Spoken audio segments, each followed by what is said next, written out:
Hello friends, welcome back to my channel SRK drama explain. Friends, ये video मैं लोगों के एंटरटेनमेंट के लिए बनाती हूँ, so please watch full, share, subscribe and like this video. So दोस्तों, ये हमारे ड्रामे का फाइनल पार्ट है। अगर जो भी मेरे चैनल पे न्यू विजिट कर रहे हैं तो मैं उन्हें एक्सप्लेन करना चाहूँगी इन शॉर्ट में कि इस ड्रामे में एक्चुअल में है क्या। इस ड्रामे में दिखाया जाता है सैम और जैक दोनों बहुत ही अच्छे बेस्ट फ्रेंड रहते हैं और दोनों को एक ही लड़के से प्यार होता है जिसका नाम पीट रहता है। और पीट जैक को पसंद करती थी, इस वजह से उसने जैक से शादी कर ली थी। जहाँ पर सैम को बहुत ज़्यादा बुरा लगता है और वो अपने फ्रेंड जैक से बदला लेने के लिए उसकी प्रॉपर्टी और शेयर सब कुछ अपने नाम कर लेता है। और ये सदमा जैक बर्दाश्त नहीं कर पाता है और उसकी मौत हो जाती है। कई सालों बाद सैम को रियलाइज होता है कि उसने अपने बेस्ट फ्रेंड के साथ गलत किया और अपनी गलतियों का प्रायश्चित करना चाह रहा होता है, जिसकी वजह से वो अपनी विल में चेंजेस करवा देता है। सैम के मरने के बाद जब उसके बेटे कॉन्ग की एंट्री होती है और उसे मालूम पड़ता है कि उसके डैड ने विल में चेंजेस करवा दिए हैं और उसे मालूम पड़ता है कि उसके डैड ने हाफ प्रॉपर्टी और हाफ बैंक बैलेंस सब कुछ एक नियम नाम की लड़की को दे दिया है। कॉन्ग का कहना रहता है कि मैं अपने डैड का इकलौता बेटा हूँ, तो ये सारी प्रॉपर्टी और बैंक बैलेंस मेरा होना चाहिए, ना कि किसी नियोंग का। उसे तो सच्चाई का कुछ भी पता नहीं था, जिसकी वजह से वो नियोंग से अपनी पूरी प्रॉपर्टी हासिल करना चाह रहा होता है और इस चक्कर में वो उसे अपने प्यार के झांसे में भी लेता है, जहाँ पर नियोंग बेचारी इनोसेंट एक लड़की रहती है और प्यार के चक्कर में कॉन्ग की प्लानिंग में बहुत बुरी तरह से फंस जाती है। आफ्टर मैरिज जब उसे सच्चाई का पता चलता है कि कॉन्ग ने उससे शादी सिर्फ और सिर्फ प्रॉपर्टी के लिए की है, तो उसे छोड़ने का डिसाइड करती है। लेकिन बड़ी देर हो चुकी थी क्योंकि कॉन्ग उससे प्यार जो करने लगा था। अब यहाँ पर नियोंग को दिखाया जाता है वो कॉन्ग का घर छोड़कर चली जाती है, जहाँ पर कॉन्ग को किसी भी तरह नियोंग को अपने साथ रखना था। इस वजह से वो उसके बेस्ट फ्रेंड पर झूठा इल्जाम लगा देता है चोरी का, और जेल में जाने की वजह से वो उसे धमकी देने लगता है कि अगर तुम अपने बेस्ट फ्रेंड को छुड़ाना चाहती हो तो तुम्हें मेरे घर आना पड़ेगा। जहाँ पर नियोंग के पास कोई ऑप्शन न रहने की वजह से उसे कॉन्ग के घर पे दोबारा आना पड़ता है, लेकिन वो अब न्यू तरीके से आती है और उसमें काफी चेंजेस दिख रहे होते हैं और वो डिसाइड कर लेती है कि वो कॉन्ग से किसी भी तरह से डिवोर्स ले लेगी। तो देखते हैं आगे की स्टोरी में अब क्या होता है। इस पार्ट में दिखाया जाता है जो हमारी नियोंग रहती है वो रत्ना की कार लेकर चली जाती है, जिसकी वजह से रत्ना गुस्सा कर रही होती है। लेकिन यहाँ पर दिखाया जाता है जो हमारी नियोंग रहती है वो बहुत ज्यादा खुश रहती है और इम को बोलती है, देखो आज मैं क्या करती हूँ, उसने पैसे के लिए मुझसे ये सब किया ना, तो आज उसके पैसे ही उड़ाती हूँ। और नेक्स्ट सीन में दिखाया जाता है जो हमारी नियोंग रहती है वो अपनी फ्रेंड इम को लेके जाकर खूब सारी शॉपिंग करती है और सारी शॉपिंग के बिल्स जो रहते हैं वो जो कॉन्ग रहता है उसके क्रेडिट कार्ड से पे करती है और कहती है कि देखना आज मैं इसके क्रेडिट कार्ड को पूरा खाली कर दूंगी। यहाँ पर रत्ना आती है और कॉन्ग से नियोंग की शिकायत करने लगती है कि तुम्हारी वाइफ को जरा कंट्रोल में रखना सिखाओ, उसकी हिम्मत कैसे हुई मेरी कार को ले जाने के लिए, उससे कहो कि मेरी कार वापस लेकर आए। अब यहाँ पर नियोंग को दिखाया जाता है वो इम को बोलती है, चलो तुम्हें आज मैं खूब सारी शॉपिंग कराती हूँ। इम तो बहुत ज्यादा एक्साइटेड हो रही थी, उसने अपनी लाइफ में कभी इतनी शॉपिंग नहीं करी थी। यहाँ पर दिखाया जाता है नियोंग उसे एक ज्वेलरी शॉप में लेकर जाती है और कहती है कि जो तुम्हें पसंद है तुम ले लो। यहाँ पर कॉन्ग को दिखाया जाता है जो नियोंग के फोन पर कॉल कर रहा होता है उससे बात करने के लिए, लेकिन नियोंग तो बात करने के मूड में ही नहीं रहती है, वो अपना फोन स्विच ऑफ कर देती है। इस पर रत्ना कहती है अगर नियोंग कॉल नहीं रिसीव कर रही है तो उसकी फ्रेंड इम पर लगाओ, क्योंकि मुझे जैसा तैसा करके मेरी कार चाहिए। यहाँ पर दिखाया जाता है जो हमारी नियोंग रहती है वो एक ज्वेलरी शॉप में जाती है और एक ज्वेलरी पसंद करके टिन को देती है और कहती है कि मेरी मॉम को गिफ्ट कर देना। यहाँ पर दिखाया जाता है जो कॉन्ग रहता है वो टिन के फोन पर कॉल करता है, तो नियोंग बोलती है लाओ मैं बात करती हूँ, क्योंकि वो बहुत ज्यादा बेसब्रा हो रहा है। अब जब यहाँ पर टिन का कॉल नियोंग रिसीव करती है इस बात से कॉन्ग शॉक्ड में हो जाता है और पूछता है कि तुम टिन के साथ क्या कर रही हो। जिस पर नियोंग बोलती है कि मैं शॉपिंग करने के लिए आई हूँ, क्यों तुमसे कोई प्रॉब्लम है क्या? देखो मैंने पहले ही तुमसे साइन करवा लिया था कि मेरे आने जाने पे तुम बिल्कुल भी रोक टोक नहीं कर पाओगे। ये बोलकर वो कॉल कट कर देती है और कहती है कि मैं शॉपिंग में बिजी हूँ। यहाँ पर दिखाया जाता है जो हमारा कॉन्ग रहता है वो अब गुस्से में आ चुका था, वो बिल्कुल भी बर्दाश्त नहीं कर सकता था कि नियोंग किसी और के साथ रहे। यहाँ पर नियोंग को दिखाया जाता है जो एक नेकलेस गिफ्ट करती है अपनी मॉम को और कहती है कि प्लीज तुम मेरी मॉम को दे देना। यहाँ पर जो हमारी इम रहती है वो बहुत ज्यादा खुश रहती है कि फाइनली आज मैं बहुत ज्यादा शॉपिंग कर रही हूँ। यहाँ पर दिखाया जाता है लास्ट शॉपिंग होती है नियोंग की एक कार शॉप में, वो जाती है और अपने लिए एक न्यू कार बाय करने के लिए। यहाँ पर वो टिन से बोलती है क्या तुम मुझे सजेस्ट कर सकते हो कि मैं कौन सी कार खरीदूं, तुम्हें इन सब के बारे में नॉलेज होगा। जिस पर जो शॉपकीपर रहता है वो बोलता है कि मैम आप आइए मेरे साथ, मैं आपको बता देता हूँ, आपको बेस्ट कार दूंगा। यहाँ पर तौर नियोंग से मिलने के लिए उसके घर पर आया हुआ रहता है, लेकिन मैट के थ्रू उसे मालूम पड़ता है कि जो नियोंग है वो कहीं बाहर गई है, इस वजह से वो अभी उससे नहीं मिल सकता है, वो बाद में आए। जिस पर तौर वहां से चला जाता है। यहाँ पर इम को दिखाया जाता है जो कार के कलेक्शन में नियोंग की हेल्प कर रही होती है। तभी तौर उसे कॉल करता है और पूछता है कि तुम लोग इस वक्त कहाँ हो। जहाँ पर इम उसे बता देती है कि हम लोग अभी शॉपिंग में बिजी हैं, मैं कुछ देर में तुमसे बाद में कॉल करती हूँ, और ये कहकर वो फोन कट कर देती है। लेकिन जो हमारा तौर रहता है वो सिर्फ समझाने की कोशिश करता है, एक बार मुझे एड्रेस तो बता दो ताकि मैं भी तुम लोग के साथ ज्वाइन हो पाऊँ, लेकिन इम नहीं बताती है। अब यहाँ पर कॉन्ग को दिखाया जाता है जो नियोंग का इंतजार कर रहा होता है। तभी वहाँ पर रत्ना बोलती है कि तुम जरा अपनी बीवी को कंट्रोल में रखना सीखो, मैं कह रही थी कि तुम उसे डिवोर्स दे दो, लेकिन तुम हो कि डिवोर्स देने के लिए उसे रेडी नहीं हो रहे हो, बाकी अपनी पूरी प्रॉपर्टी देने के लिए रेडी हो गए हो। तुम 2 दिन की आई हुई लड़की पे इतना मर मिट रहे हो, तुम में तो तो कुछ अंदाजा भी नहीं है कि वो तुम्हें कितना उल्लू बना रही है। जिस पर जो हमारी लौंग रहती है वो बोलती है, शायद आंट ठीक कह रही है, हो सकता है वो तुम्हें जेलस फील कराने के लिए टिन के साथ गई हो ताकि तुम जेलस फील हो और वो तुमसे डिवोर्स ले सके। लेकिन यहाँ पर कॉन्ग बोलता है कि कुछ भी हो जाए मैं उसे डिवोर्स नहीं दूंगा, और इसमें वो लॉन्ग की हेल्प मांगता है कि तुम मेरी हेल्प करो, जैसा मैं कह रहा हूँ तुम्हें वैसे ही करना पड़ेगा। अब यहाँ पर जो लॉन्ग रहती है वो रेडी हो जाती है और कहती है कि ठीक है, मैं तुम्हारी हेल्प के लिए हमेशा खड़ी रहूंगी। इधर नियोंग को दिखाया जाता है जो इतनी सारी शॉपिंग करके अब रिटर्न आ रही थी कॉन्ग के घर पर। यहाँ वो सोचती है कि इतनी सारी चीजें मैं लेकर आई हूँ, इतने पैसे वेस्ट करी हूँ, तो हो सकता है कॉन्ग मुझे गुस्से में आकर डिवोर्स दे दे। लेकिन जब वो घर में आती है तो देखकर शॉक्ड रहती है, क्योंकि कॉन्ग जो रहता है वो तो लॉन्ग के साथ बैठा हुआ डिनर कर रहा होता है। हस्बैंड कैसा भी हो, कोई भी वाइफ ये नहीं चाहेगी कि उसका हस्बैंड किसी और लड़की में इंटरेस्टेड रखे। यहाँ पर नियोंग का भी हाल बुरा रहता है, वो उन दोनों को एक साथ देखकर जेलस फील करती है लेकिन कोई रिएक्ट नहीं करती है। यहाँ पर जो हमारा कॉन्ग रहता है वो तो नियोंग को जेलस फील कराने के चक्कर में लॉन्ग को अपनी बाहों में ले लेता है और उसके हाथों से खाना खा रहा होता है। तभी वहां पर रत्ना आती है और वो नियोंग के हाथों में इतने सारे बैग्स को देखकर बहुत ज्यादा गुस्सा करने लगती है और कहती है कि इतनी सारी चीजों को तुम खरीद कर लाई हो, क्या ये तुम्हारे डैड का पैसा है जो तुम इससे वेस्ट कर रही हो। जिस पर नियोंग बोलती है कि मेरे डैड का ना सही लेकिन मेरे हस्बैंड का जरूर है, तो इतना तो हक बनता है कि मैं अपने हस्बैंड के पैसों को यूज कर सकूं। अब यहाँ पर कॉन्ग को दिखाया जाता है जो बिल्कुल भी बर्दाश्त नहीं कर सकता था कि नियोंग किसी और के साथ रहे, और यहाँ पर टिन तो उसे घर पे रिसीव करने के लिए भी आता है। तो इस बात पर जो कॉन्ग रहता है वो टिन से फाइट करने लगता है, लेकिन जो नियोंग रहती है वो कॉन्ग को रोकती है और वो कहती है कि मेरी मर्जी, मेरी लाइफ है, मेरे रूल्स है, मैं जिसके साथ जहां जाना चाहूँ मैं जा सकती हूँ। और जब यहाँ पर कॉन्ग देता है कि नियोंग टिन की साइड ले रही है और उसे सपोर्ट कर रही है, तो इस बात पर वो और भी ज्यादा गुस्सा करने लगता है। अब यहाँ पर लॉन्ग को दिखाया जाता है जो देखती है कि सिचुएशन बहुत ज्यादा खराब हो रही है, तो वो कॉन्ग को कहती है कि तुमने अभी सही से डिनर भी नहीं किया है, मैंने कितने प्यार से ये सर तुम्हारे लिए बनाया है, तो चलो मैं तुम्हें अपने हाथों से खिला देती हूँ। और यहाँ पर नियोंग रहती है वो तो जल भून रही होती है। यहाँ पर लॉन्ग को दिखाया जाता है वो तो कॉन्ग की बाहों में बैठी हुई रहती है और उसे खाना खिला रही होती है, और जो कॉन्ग रहता है वो तो नियोंग को जेलस फील कराने के चक्कर में वो लॉन्ग को बर्दाश्त कर रहा होता है। अब यहाँ पर सर्वेंट आती है और वो नियोंग को बताती है कि तुम्हारा बेस्ट फ्रेंड तौर बाहर तुम्हारा वेट कर रहा है, वो इससे पहले भी आया था लेकिन तुम बाहर थी, इस वजह से वो यहाँ से चला गया था। अब जब नियोंग सुनती है कि तौर उससे मिलने के लिए आया है, तो वो अपने शॉपिंग बैग्स को सर्वेंट को देती है और कहती है कि मेरे रूम में रख दो, और वो खुद तौर से मिलने के लिए चली जाती है। यहाँ पर रत्ना आती है और वो कॉन्ग को बताती है कि तुम्हें मालूम है तुम्हारी बीवी किसी से मिलने के लिए गई है, इतनी रात गए, जाओ देख लो। अब यहाँ पर दिखाया जाता है जो हमारी नियोंग रहती है वो तौर से मिलने के लिए जाती है, जहाँ पर तौर उससे पूछता है कि कॉन्ग उसे परेशान तो नहीं कर रहा है, जिस पर नियोंग बोलती है अभी तो ऐसी कुछ भी बात नहीं हुई। यहाँ पर जो तौर रहता है वो नियोंग का हाथ पकड़ लेता है और ये सब रत्ना देख रही होती है। तौर नियोंग से कह रहा होता है कि अगर उसे यहाँ पर कोई भी प्रॉब्लम है तो एक मिनट के लिए भी उसे यहाँ पर नहीं रहने देगा, वो उसे अपने साथ लेकर जाएगा। जिस पर नियोंग कहती है कि नहीं, जब तक मैं डिवोर्स नहीं ले लूंगी मैं यहाँ से नहीं जाऊंगी, क्योंकि मैं कॉन्ग के साथ जरा भी रिलेशनशिप में रहना पसंद नहीं कर रही हूँ, इस वजह से मैं चाहती हूँ कि जल्द से जल्द हमारा डिवोर्स हो जाए। यहाँ पर जो तौर रहता है वो नियोंग की इस बात की वजह से रेडी हो जाता है और कहता है कि ठीक है तुम यहाँ पर रहो, लेकिन अगर जरा भी तुम्हें कुछ भी प्रॉब्लम होगा तो मैं तुम्हारे डिवोर्स का भी इंतजार नहीं करूंगा, मैं तुम्हें यहाँ से लेके चला जाऊंगा। अब यहाँ पर रत्ना को दिखाया जाता है जो कॉन्ग के पास आ चुकी हुई होती है और कॉन्ग को मिर्च मसाले लगाकर सारी बातें बता रही होती है कि तुम्हें बाहर जरूर जाना चाहिए, तुम देखो तो माहौल कितना ज्यादा गर्म चल रहा है भाव। अब ये सारी बातें सुनकर कॉन्ग से तो रहा नहीं जाता है, वो सीधा नियोंग के पास आता है और उसे कहता है कि कमरे में चलो, मुझे तुमसे बात करनी है, ताकि वो तो और से बात ना कर पाए। लेकिन जो नियोंग रहती है वो जाने से मना कर देती है और कहती है कि मेरी मर्जी, मैं जिससे भी बात करना चाहूँ करूँ, और मैं तुम्हारे ऑर्डर्स और रूल्स एंड रेगुलेशन नहीं फॉलो करने वाली हूँ। तुम्हें मालूम है ना, मैंने कॉन्ट्रैक्ट पेपर भी साइन तुमसे लिया है, तो बेटर रहेगा तुम यहाँ से चले जाओ। अब नियोंग के मुंह से ये सारी बातें सुनकर जो कॉन्ग रहता है वो हर्ट हो जाता है और वहां से चला जाता है, और नियोंग भी हर्ट होती है, इस वजह से वो रो रही होती है, जहाँ पर उसकी फ्रेंड उसे सपोर्ट करती है। अब सीन दिखाया जाता है लॉन्ग और रत्ना पर, जहाँ पर लॉन्ग रत्ना को बताती है कि बताओ अब तुम्हें मेरा प्लान कैसे लगा।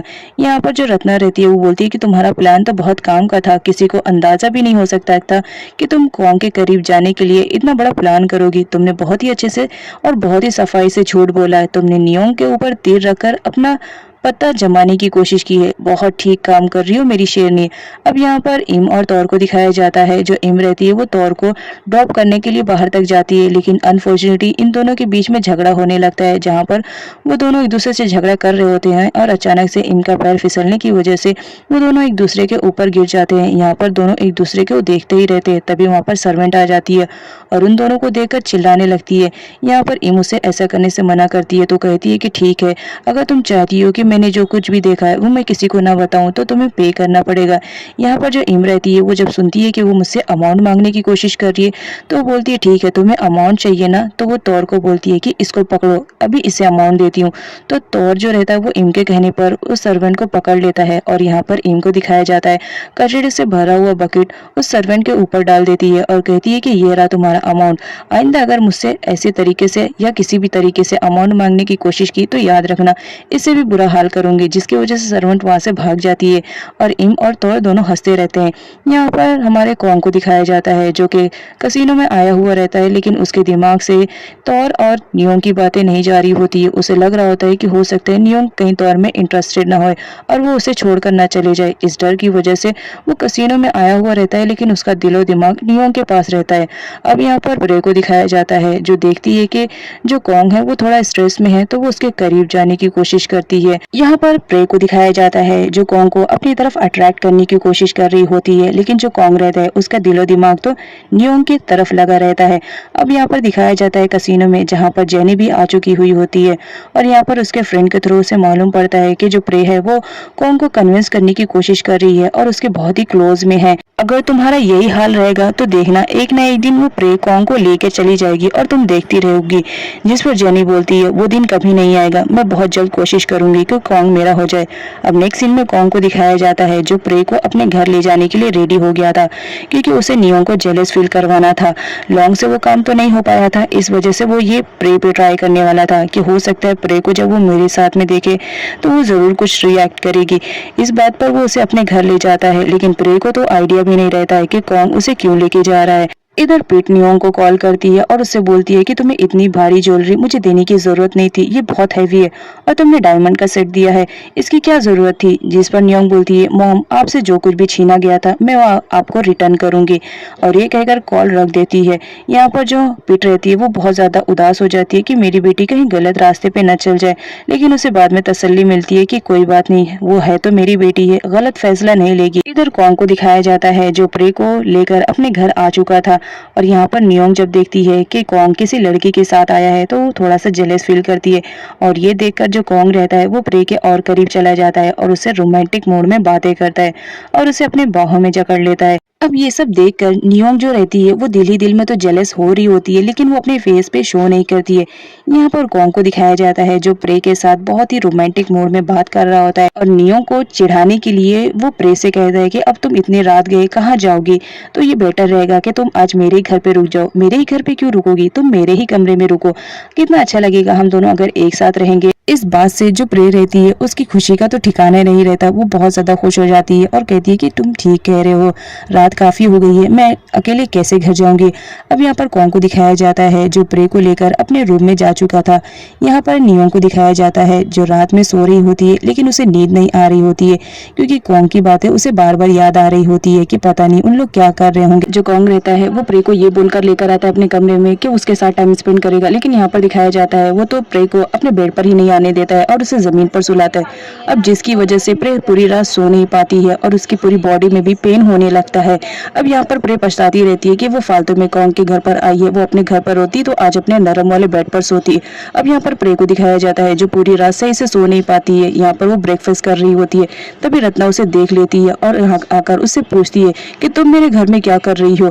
यहाँ पर जो प्रे रहती है कहती है अगर तुम्हें ब्रेकफास्ट करना है तो तुम भी आकर कर सकती हो, मैंने बनवाया है तुम्हारे लिए भी ब्रेकफास्ट, मुझे मालूम था तुम जरूर मुझसे मिलोगी तो इसीलिए तुम्हारे लिए भी एक्स्ट्रा बनवा के रखा है, खाना है तो खा लो। इस तरह मेरी प्लेट देखने की जरूरत नहीं है, अब अब यहाँ पर रत्ना रहती है, वो बोलती है एक तो तुम मेरे घर पर आई हो, ऊपर से मुझे इस तरह से जबान लड़ा रही हो, तुम्हारी हिम्मत कैसे हुई? अभी गार्ड को बुला के तुम्हें यहाँ से धक्के मारकर निकलवाती हूँ। और यहाँ पर जो प्रे रहती है वो बोलती है बुलाओ गार्ड को, मैं भी देख लेती हूँ, तुम्हें मालूम भी नहीं होगा कि मुझे यहाँ पर कौन लेकर आया है। और यहाँ पर प्रे उसे बता देती है कि तुम्हें मालूम है मुझे यहाँ पर कौन लेकर आया है, और तुम्हें अंदाज भी नहीं होगा, आज रात मैं पूरे कौन के साथ ही थी। ये बात सुनने के बाद रत्ना और नोंग दोनों ही गुस्से में आ जाती हैं। जो नोंग रहती है वो रत्ना को बोलती है तुम गार्ड को बुलाओ, इस लड़की को तो मैं 1 मिनट भी यहाँ पर बर्दाश्त नहीं करूंगी, जितनी जल्दी हो सके इसे यहाँ से निकालो। रत्ना का भी यही मानना रहता है कि प्रे को यहाँ से चले जाना चाहिए। यहाँ पर दोनों पकड़कर उसे बाहर निकाल ही रही होती है। तभी वहाँ पर कॉन्ग भी ब्रेकफास्ट करने के लिए आ रहा होता है और प्रे उसे देखकर उसके पास चली जाती है और उसे टाइटली पकड़ लेती है और कहती है कि देखो तुम मुझे लेकर आए हो, लेकिन ये दोनों मुझे जबरदस्ती यहाँ से निकाल रही हैं, इन्हें जरा समझाओ ना कि तुम मुझे लेकर आए हो, अब तुम भी मुझे लेकर वापस जाओगे तभी मैं जाऊंगी। अब इस बात पर रत्ना बहुत जोर से गुस्से में आ जाती है और प्रे को जोर से पकड़कर वहाँ से खींच के बाहर निकाल देती है और कहती है कि ये मेरा घर है और मेरी मर्जी के बगैर तुम यहाँ पर नहीं आओगी। जिस पर जो हमारा कॉन्ग रहता है वो उन्हें समझाने की कोशिश करता है, लेकिन रत्ना बोलती है कि तुम चुप ही बैठो, तुम्हारे काम तो आजकल मुझे बिल्कुल भी पसंद नहीं आते हैं। प्रे कुछ बोल पाती इससे पहले रत्ना उसे मारने लगती है और जो लॉन्ग रहती है वो भी प्रे पे अपना हाथ साफ कर रही होती है। तभी कॉन्ग उन लोग को छुड़वा ही रहा होता है। तभी वहाँ पर एंट्री होती है हमारी मेन लीड नियोंग की। वो आती है और कहती है कि कितना अच्छा लग रहा है इस तरह चूहे बिल्ली की तरह तुम्हें लड़ते झगड़ते हुए, बहुत मजा आ रहा है, थोड़ा देर और लड़ते तो कितना ज्यादा अच्छा लगता है, हम थोड़ा एंटरटेन हो जाते। जिस पर रत्ना नियोंग को बोलती है तुम्हारा तो एंटरटेनमेंट मैं एक दिन जरूर निकालूंगी। अब यहाँ पर इनको दिखाया जाता है जो नियोंग को बोलती है चलो फटाफट ब्रेकफास्ट कर लेते हैं क्योंकि हमें कहीं जाना भी तो है। यहाँ पर नियोंग बोलती है तुम सही कह रही हो। जिस पर रत्ना बोलती है कि तुम कहाँ जाने वाली हो? इम बोलती है हम कहीं पे भी जाए ये बताना तुम्हें जरूरी नहीं समझते हैं, और कॉन्ट्रैक्ट पेपर तो तुमने देख ही लिया है। अब यहाँ पर जो नियोंग रहती है वो इम की बातों पे हंसने लगती है। यहाँ पर जो हमारी नियोंग रहती है वो बोलती है चलो हमें लेट हो रहा है, तो वो बाहर जाने लगती है। जिस पर कॉन्ग नियोंग को रोक रहा होता है, लेकिन नियोंग उसकी एक बात नहीं सुनती और कहती है कि अगर मेरे मामले में तुम टांग भी अड़ाए तो याद रखना मुझसे बुरा कोई नहीं होगा।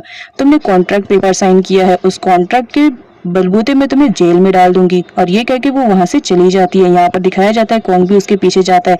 रत्ना तो चिल्लाती रहती है कि तुम अपनी बीवी के गुलाम बन चुके हो। अब यहाँ पर नियोंग को दिखाया जाता है उसने जो कार खरीदी थी वो कार की डिलीवरी आ चुकी थी। अब यहाँ पर रत्ना देखती है कि नियोंग ने बहुत ही महंगी कार को खरीदा था, इस वजह से वो उस पर गुस्सा करने लगती है और नियोंग से बोलती है इतने पैसे तुम खर्च कर रही हो, क्या अपने बाप के घर से दहेज में लेकर आई थी? जिस पर नियोंग बोलती है बाप के घर से नहीं लाई थी, लेकिन क्या हुआ, हस्बैंड के घर पर आई हूँ तो यहाँ से ले रही हूँ।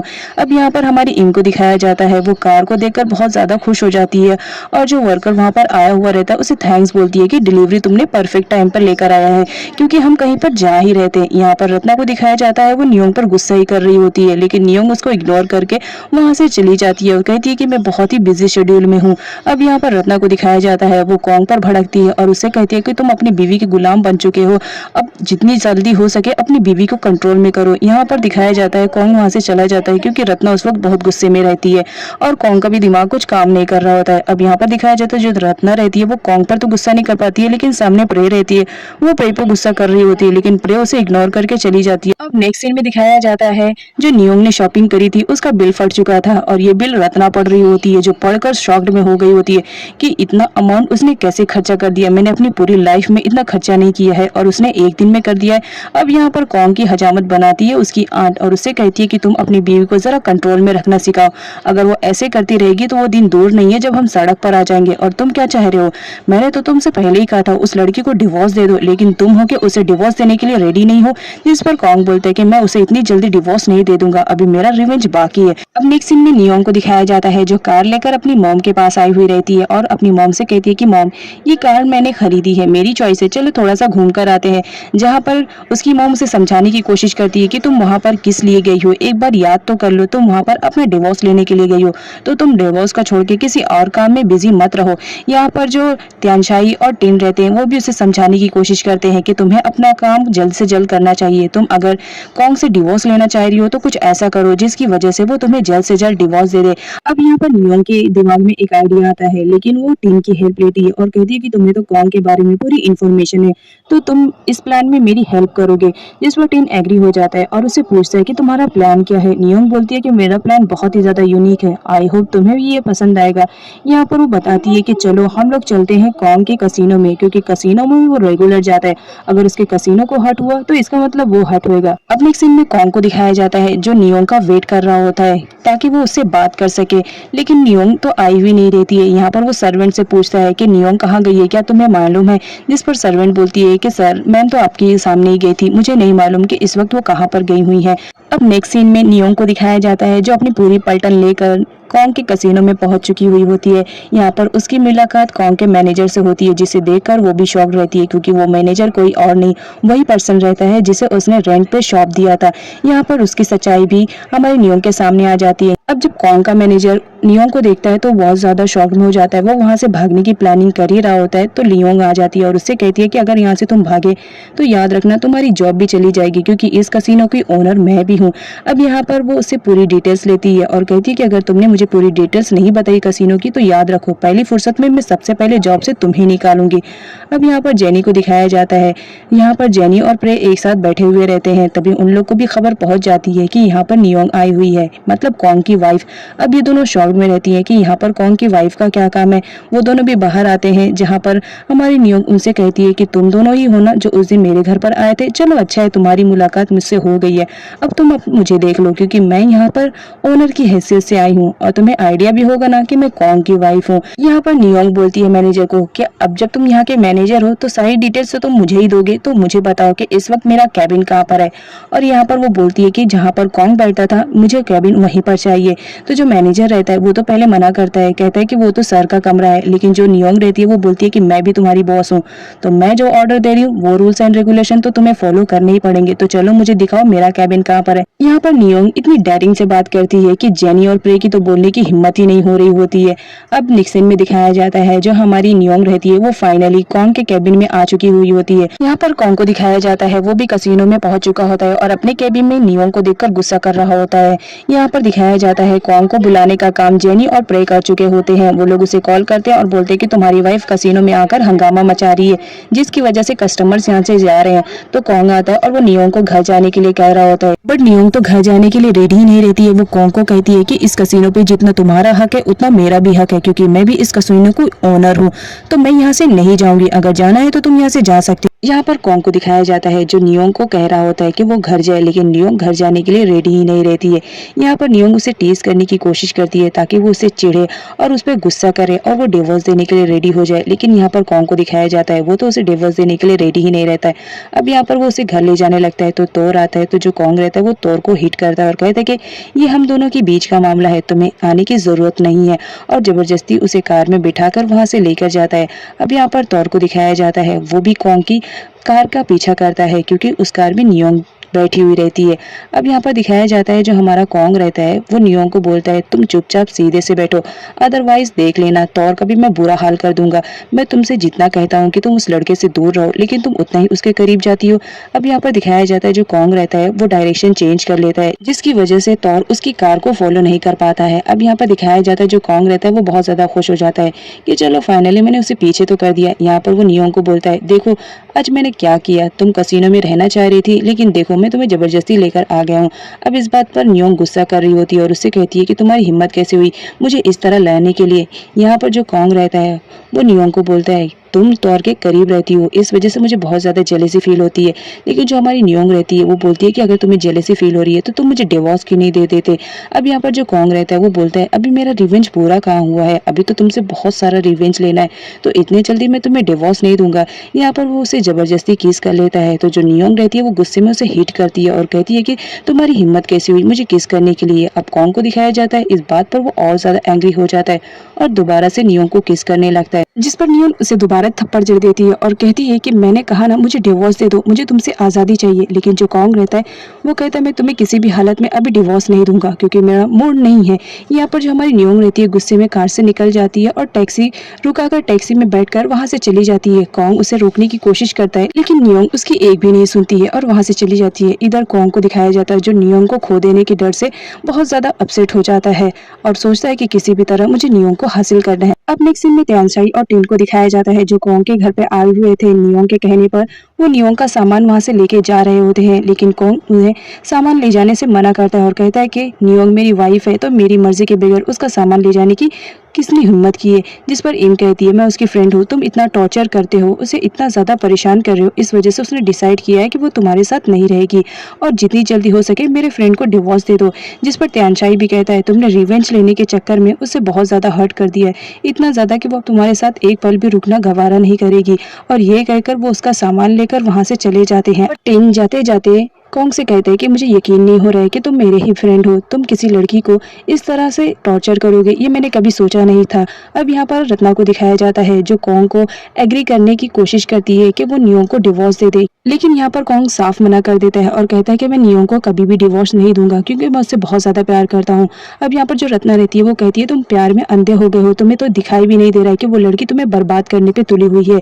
लेकिन जो कोंग रहता है वो रत्ना को इग्नोर करके वहाँ से चला जाता है। अब नेक्स्ट सीन में यहाँ पर दिखाया जाता है जो लॉन्ग की मॉम रहती है उनके घर से सारा सामान निकाला जा रहा था क्योंकि उन्होंने लोन पे जो सामान लिया था वो लोन पे न होने की वजह से सारे सामान वो रिटर्न लेकर जा रहे थे। अब यहाँ पर जो लॉन्ग आती है वो पूछती है अपनी मॉम से कि ये सब क्या हो रहा है, जिस पर उसकी मॉम बताती है कि जो हमने लोन लिया था वो हम पे नहीं कर पाए, इसकी वजह से हमारे घर के सामान को वो लेकर जा रहे हैं। जिस पर लॉन्ग अपनी मॉम को तसल्ली दिलाती है और नेक्स्ट सीन में वो सीधा मिलने आती है रत्ना से और रत्ना को कहती है कि तुम जितनी जल्दी हो सके कोंग और नियोंग का डिवोर्स कराओ क्योंकि तुम जान रही हो जितने दिन गुजरेंगे उन लोगों का रिश्ता और ज्यादा मजबूत होते जाएगा। आज वो लोग जरूर लड़ रहे हैं लेकिन एक ना एक दिन जरूर आएगा जब वो दोनों एक दूसरे से प्यार करेंगे, तो इससे बेटर रहेगा कि उनका डिवोर्स जल्दी करवाया जाए। अब इधर हमारी नियोंग को दिखाया जाता है जो अपसेट बैठी रहती है, लेकिन उसे जो कोंग की किस रहती है वही याद आती रहती है। तभी वहाँ पर उसकी मॉम आ जाती है और उससे पूछती है कि क्या बात है, तुम बहुत ज्यादा अपसेट दिखाई दे रही हो जब से आई हो, लेकिन यहाँ पर नियोंग नहीं बताती है। अब यहाँ पर जो तौर रहता है वो नियोंग से पूछता है कि तुमने कोंग से बात किया है डिवोर्स के लिए, क्या वो तुम्हें डिवोर्स देने के लिए रेडी है। जिस पर नियोंग कहती है कि मैंने तो कोशिश करी लेकिन मैं नाकाम रही, वो तो मुझे डिवोर्स देने के लिए रेडी ही नहीं हो रहा है और कह रहा है कि मुझसे और रिवेंज लेना बाकी है, इस वजह से शायद वो मुझे डिवोर्स नहीं दे रहा है। यहाँ पर जो टिन और त्यानशाई रहते हैं वो उसे बताते हैं कि तुम्हें कुछ ऐसा करना चाहिए जिसकी वजह से वो तुम्हें जल्दी डिवोर्स दे। अब यहाँ पर हमारे नियोंग को दिखाया जाता है जो ऑफिस में आ चुकी हुई होती है, वो कोंग को हर्ट करना चाहती थी और जितनी जल्दी हो सके डिवोर्स लेना चाह रही होती है। इस वजह से वो कसिनो के मैनेजर को अपने पास बुलाती है और उसे बताती है कि मैं कसिनो के रूल्स एंड रेगुलेशन को चेंज करने वाली हूँ। तो यहाँ पर जो मैनेजर रहता है उसे ऐसा करने से मना करता है। यहाँ पर नियोंग बोलती है कि अगर तुम्हें याद नहीं है तो मैं याद दिला दूं, इस कसिनो की मैं ओनर हूँ, इसके अकॉर्डिंग मैं यहाँ के रूल्स एंड रेगुलेशन को चेंज कर सकती हूँ। जिस पर मैनेजर बोलता है कि कोंग सर तो अभी आए नहीं है, जब वो आ जाएंगे तो आप मिलकर डिसाइड कर लीजिएगा। जिस पर नियोंग बोलती है कि ये मेरा डिसीजन है, मैं यहाँ के रूल्स एंड रेगुलेशन को चेंज करना चाहती हूँ, लेकिन मैनेजर मना करता है। जिस पर इम और तोर दोनों ही नियोंग की साइड रहते हैं और कहते हैं कि नियोंग तुम्हारी ओनर है तो वो जैसा कह रही है तुम्हें वैसा ही करना चाहिए। अब यहाँ पर दिखाया जाता है मैनेजर को ना चाहते हुए भी मानना पड़ता है, बट वो कहता है कि रूल्स एंड रेगुलेशन चेंज करने के लिए भी मुझे कोंग सर की परमिशन लेनी पड़ेगी, एक बार उन्हें तो इन्फॉर्म करना ही पड़ेगा। जिस पर इम बोलती है हाँ तो कर लेना ना, इसमें क्या प्रॉब्लम है। यहाँ पर दिखाया जाता है जेनी और प्रे के चमचे वहाँ पर ये सारी बातें सुन रहे होते हैं, वो दोनों जाते हैं प्रे के पास। यहाँ पर दिखाया जाता है वो दोनों प्रे को बताती है कि जो नियोंग आई हुई है वो कसिनो के रूल्स एंड रेगुलेशन को चेंज करने वाली है। यहाँ पर जो प्रे रहती है वो बोलती है अच्छा आइडिया है, इसके थ्रू मैं कोंग को भड़का सकती हूँ, तो क्यों ना ये न्यूज मैं कोंग को पहले दूं। यहाँ पर दिखाया जाता है वो जाती है कोंग के पास और उसे बताती है कि तुम्हें मालूम है तुम्हारी वाइफ यहाँ पर आकर क्या क्या हंगामे मचा रही है और सुनाई में आ रहा है कि वो कसिनो के रूल्स एंड रेगुलेशन को भी चेंज करने वाली है। इधर नियोंग को दिखाया जाता है जो ऑफिस में बैठे रहती है, तभी उसके दिमाग में एक आइडिया आता है, वो फटाफट उस पर एग्जीक्यूट करना स्टार्ट करती है। यहाँ पर वो अपने मैनेजर से बोलती है कि जितनी जल्दी हो सके एक कार खरीदो क्योंकि मुझे किसी को गिफ्ट करना है ताकि कोंग को वो जेलस फील करा सके। अब यहाँ पर दिखाया जाता है जो जेनी की फ्रेंड रहती है वो सुन लेती है और फटाफट जाती है उसे बताती है कि नियोंग किसी के लिए कार गिफ्ट करने वाली है। अब जेनी के पास एक पॉइंट मिल जाता है जिसके थ्रू वो कोंग को नियोंग की लाइफ से दूर करना चाह रही होती है और ये कहती है कि मैं जितनी जल्दी हो सकेगा देख लूं नियोंग को कोंग की लाइफ से दूर करके उसे अपनी लाइफ में एंटर कर लूंगी। यहाँ पर उसके फ्रेंड भी उसके साथ में रहते हैं और कहते हैं कि ठीक है हम भी तुम्हें इसमें सपोर्ट करेंगे। अब नेक्स्ट सीन में जाती है जेनी कोंग से मिलने के लिए, जहाँ पर तो प्रे ने उसे पहले भड़का दिया था। यहाँ पर वो बताती है कि तुम्हारी वाइफ किसी को गिफ्ट में कार देने वाली है, क्या तुम्हें मालूम है? अगर मालूम नहीं है तो चलो मैं तुम्हें प्रूफ दे देती हूँ। और यहाँ पे दिखाया जाता है हमारी नियोंग ने कार को खरीद लिया होता है। यहाँ पर वो तौर को बोलती है कि ये कार मैं तुम्हें गिफ्ट कर रही हूँ, तो प्लीज मना मत करना है और इसे ले लेना। यहाँ पर तौर मना करता है, लेकिन नियोंग बोलती है ये मेरे प्लान का एक पार्ट है, तुम्हें मेरा सपोर्ट करना पड़ेगा ताकि मैं कॉन्ग से जल्द डिवोर्स ले पाऊँ। अब यहाँ पर जो तौर रहता है वो नियोंग की हेल्प करने के चक्कर में वो ले लेता है। यहाँ पर नियोंग बोलती है कि ये कार मैं तुम्हारे नाम पर कर रही हूँ, तो ये बेटर रहेगा कि तुम ही इस पर साइन करो। अब नियोंग के कहने पर तौर तो इनकार करने वाला नहीं रहता है, तो वो साइन कर देता है। और यहाँ पर जो नियोंग रहती है वो की भी उसके हाथ में दे देती है और कहती है कि आज से तुम ही इस कार के ओनर हो। तभी वहाँ पर जेनी और प्रे दोनों कॉन्ग को लेकर पहुंच जाती है। यहाँ पर जेनी कॉन्ग से कहती है कि मैंने कहा था ना कि तुम्हारी वाइफ किसी को कार गिफ्ट करने वाली है, और ये तो और है, मुझे नहीं मालूम था। चलो अच्छा है, तुम्हारे सामने पूरी सच्चाई तो आ गई। कॉन्ग नियोंग के पास जाता है और उससे कहता है कि तुम ये सब क्यों कर रही हो, जिस पर नियोंग कहती है अगर तुम्हें बुरा लग रहा है तो तुम मुझे डिवोर्स क्यों नहीं देते हो।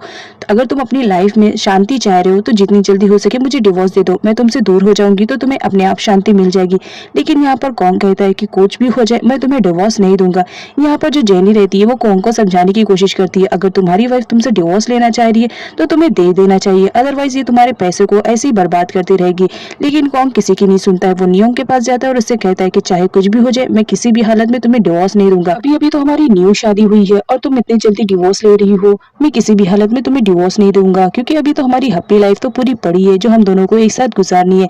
नियोंग कहती है कि मैं तुमसे कितनी बार कह चुकी हूँ मुझे तुम्हारे साथ टाइम स्पेंड नहीं करना है और तुम्हारे साथ तो रिलेशनशिप में रहना ही नहीं है, इसीलिए मैं कह रही हूँ जितनी जल्दी हो सके मुझे डिवोर्स दे दो।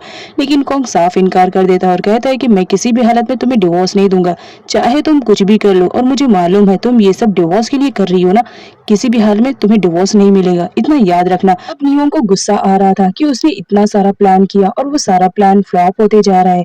यहाँ पर पीट को दिखाया जाता है जो अपनी बेटी को बहुत देर से कॉल कर रही होती है, क्योंकि नियोंग अभी तक घर नहीं आई थी तो वो परेशान हो रही होती है। जहाँ पर त्यानशाई आकर उसे बोलता है कि नियोंग अब बड़ी हो चुकी है, वो अपना ख्याल खुद रख सकती है और तुम्हें मालूम है उसके साथ तौर भी है, तो तुम्हें फिक्र करने की जरूरत नहीं है। अब यहाँ पर पेट थोड़ा रिलैक्स होती है। अब नेक्स्ट सीन में नियोंग को दिखाया जाता है जो इम से बात कर रही होती है और उससे कहती है कि मैंने इतना प्लान किया लेकिन कॉन्ग ने सारे प्लान पर मेरे पानी फेर दिया, वो तो मुझे डिवोर्स देने के लिए रेडी ही नहीं हो रहा है, लग रहा है मुझे कुछ न्यू करना पड़ेगा ताकि कॉन्ग जल्द से जल्द मुझे डिवोर्स दे दे।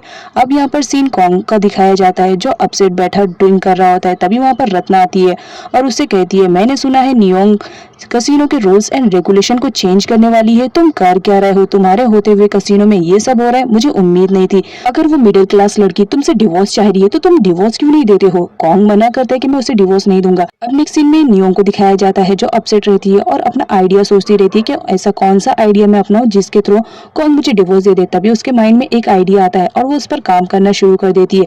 नेक्स्ट डे वो जाती है मिलने के लिए मैनेजर से और उससे कहती है कि मुझे एक वेकेशन हाउस चाहिए जो कि बहुत बड़ा हो। यहाँ पर जो मैनेजर रहता है वो उससे बोलता है कि वेकेशन हाउस के लिए बहुत पैसा लगेगा, जिस पर नियोंग बोलती है पैसों की फिक्र तुम मत करो, कसिनो से मिलने वाले पैसों से मैं हाउस खरीद लूंगी। यहाँ पर मैनेजर ऐसा बोलता है कि ये इलीगल है, लेकिन जो हमारी नियोंग रहती है वो नहीं मानती है। यहाँ पर दिखाया जाता है जो रत्ना रहती है वो लॉन्ग के साथ कसिनो में आई हुई रहती है। वो बोलती है कि मैंने सुना है नियोंग यहाँ पर बहुत सारी चेंजेस करने वाली है, तो देखे तो जरा क्या चेंजेस करने वाली है, हो सकता है कि हमारे काम आ जाए। यहाँ पर लॉन्ग कहती है आइडिया तो मस्त है, चलो चलते हैं। यहाँ पर वो मैनेजर के पास जाती है और उसे पूछती है कि नियोंग कौन से चेंजेस करने वाली है, लेकिन मैनेजर उसे इन्फॉर्मेशन प्रोवाइड नहीं करता है क्योंकि अभी वो सारे काम हुए नहीं होते हैं। यहाँ पर जो लॉन्ग रहती है वो मैनेजर से बोलती है कि ये भी उसी घर में रहती है, मेंबर्स है, तो इन्हें भी जानने का हक है, लेकिन मैनेजर मना कर देता है। यहाँ पर जो रत्ना रहती है वो देखती है कि नियोंग किसी के साथ जा रही है तो वो उन लोग को फॉलो करने लगती है क्योंकि उसे कुछ आइडिया मिल जाता है। यहाँ पर नियोंग टीम को बता देती है कि वो वेकेशन हाउस लेने वाली है जो कि बहुत अमाउंट लगने वाला है और वो कसिनो के पैसों से लेगी। आई नो वो इलीगल है, वो इसलिए ऐसा कर रही होती है ताकि कौन उस पर गुस्सा करे।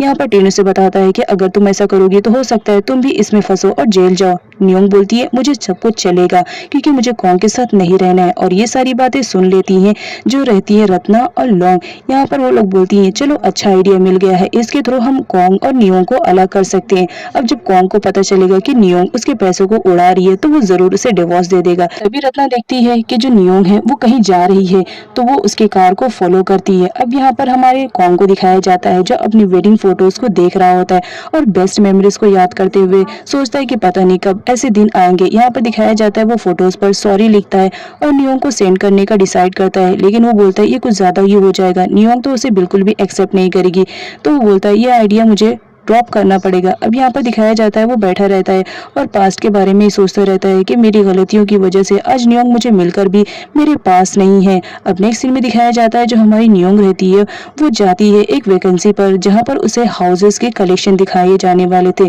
तो ये तौर को लेकर जाती है। तभी तौर को कुछ डाउट होता है, उसे लगता है कि कोई फॉलो कर रहा है, लेकिन रत्ना और लॉन्ग छुप जाते हैं। अब यहाँ पर दिखाया जाता है जो हमारी नियोंग रहती है वो तौर के साथ आती है।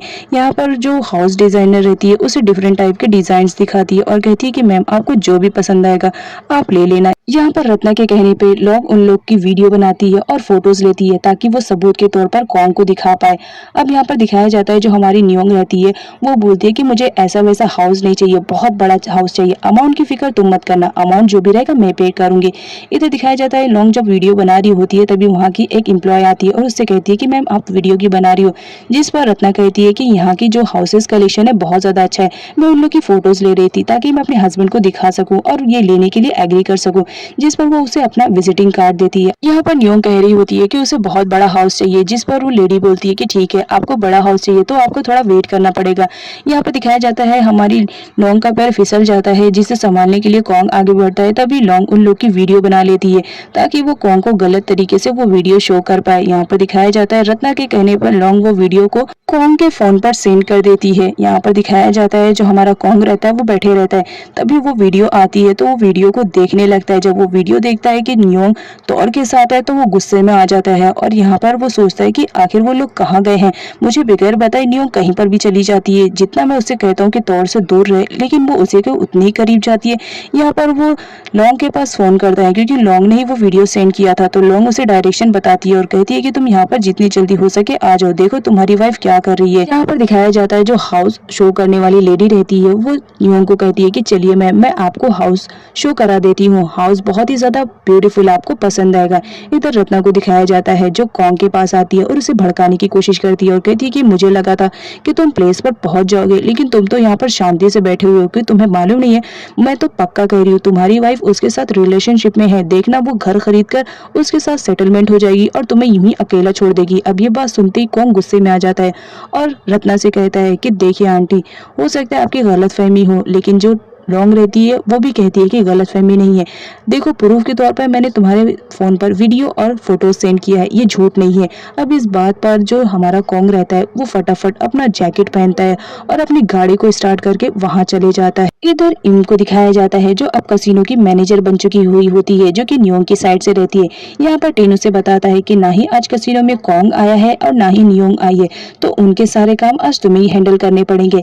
यहाँ पर टीन को दिखाया जाता है वो इम को सारे लोगों से इंट्रोड्यूस करवाता है और सारे काम को समझाता है। इम बहुत ही इंटेलिजेंट गर्ल रहती है, वो हर काम को प्रॉपर्ली अच्छे से करती है और हर चीज को अच्छे से समझ लेती है, जिस पर टीन कहता है आई होप अब तुम सारी चीजों को समझ चुकी हुई होगी। तभी वहाँ पर प्रे आ जाती है जो इम को कहती है कि पता नहीं कैसे कैसे लोग आ जाते हैं कसिनो में काम करने के लिए। तभी इम को गुस्सा आता है और वो प्रे को हिट ही करने वाली रहती है, लेकिन सामने टीन आ जाता है जो थप्पड़ टीन को लग जाता है। यहाँ पर इम उससे सॉरी कहती है, लेकिन वो साथ ही साथ प्रे को कहती है बहुत जल्द मैं यहाँ से रफा चक्कर करते बैठूंगी, देख लेना। अब नेक्स्ट सीन में दिखाया जाता है जेनी और प्रे एक साथ बात करते रहते हैं और कहते हैं कि ये इम कुछ ज्यादा ही एडवांस हो रही है, इसका कुछ तो करना पड़ेगा वरना सर से पानी ऊपर चला जाएगा। अब सीन नियोंग का दिखाया जाता है जो फाइनली उस हाउस वेकेशन पर पहुंच चुकी हुई होती है। यहाँ पर नियोंग बहुत ज्यादा एक्साइटेड रहती है हाउस को देखने के लिए, वो हाउस के कलेक्शन को देखती है और फाइनली एक घर उसे बहुत ज्यादा पसंद आता है, उसके ड्रीम के अकॉर्डिंग वो हाउस रहता है। वो बोलती है ये डन रहेगा, मैं इसे लूंगी। इधर कॉन्ग को दिखाया जाता है जो फाइनली नियोंग के फोन को ट्रैक करता हुआ वहां पर पहुंच जाता है। यहाँ पर एम्प्लॉयज के थ्रू मालूम पड़ता है कि नियोंग जो मैम है उन्हें फाइनली एक घर पसंद आ गया है और वो अपने हस्बैंड के साथ देख रही है वो घर।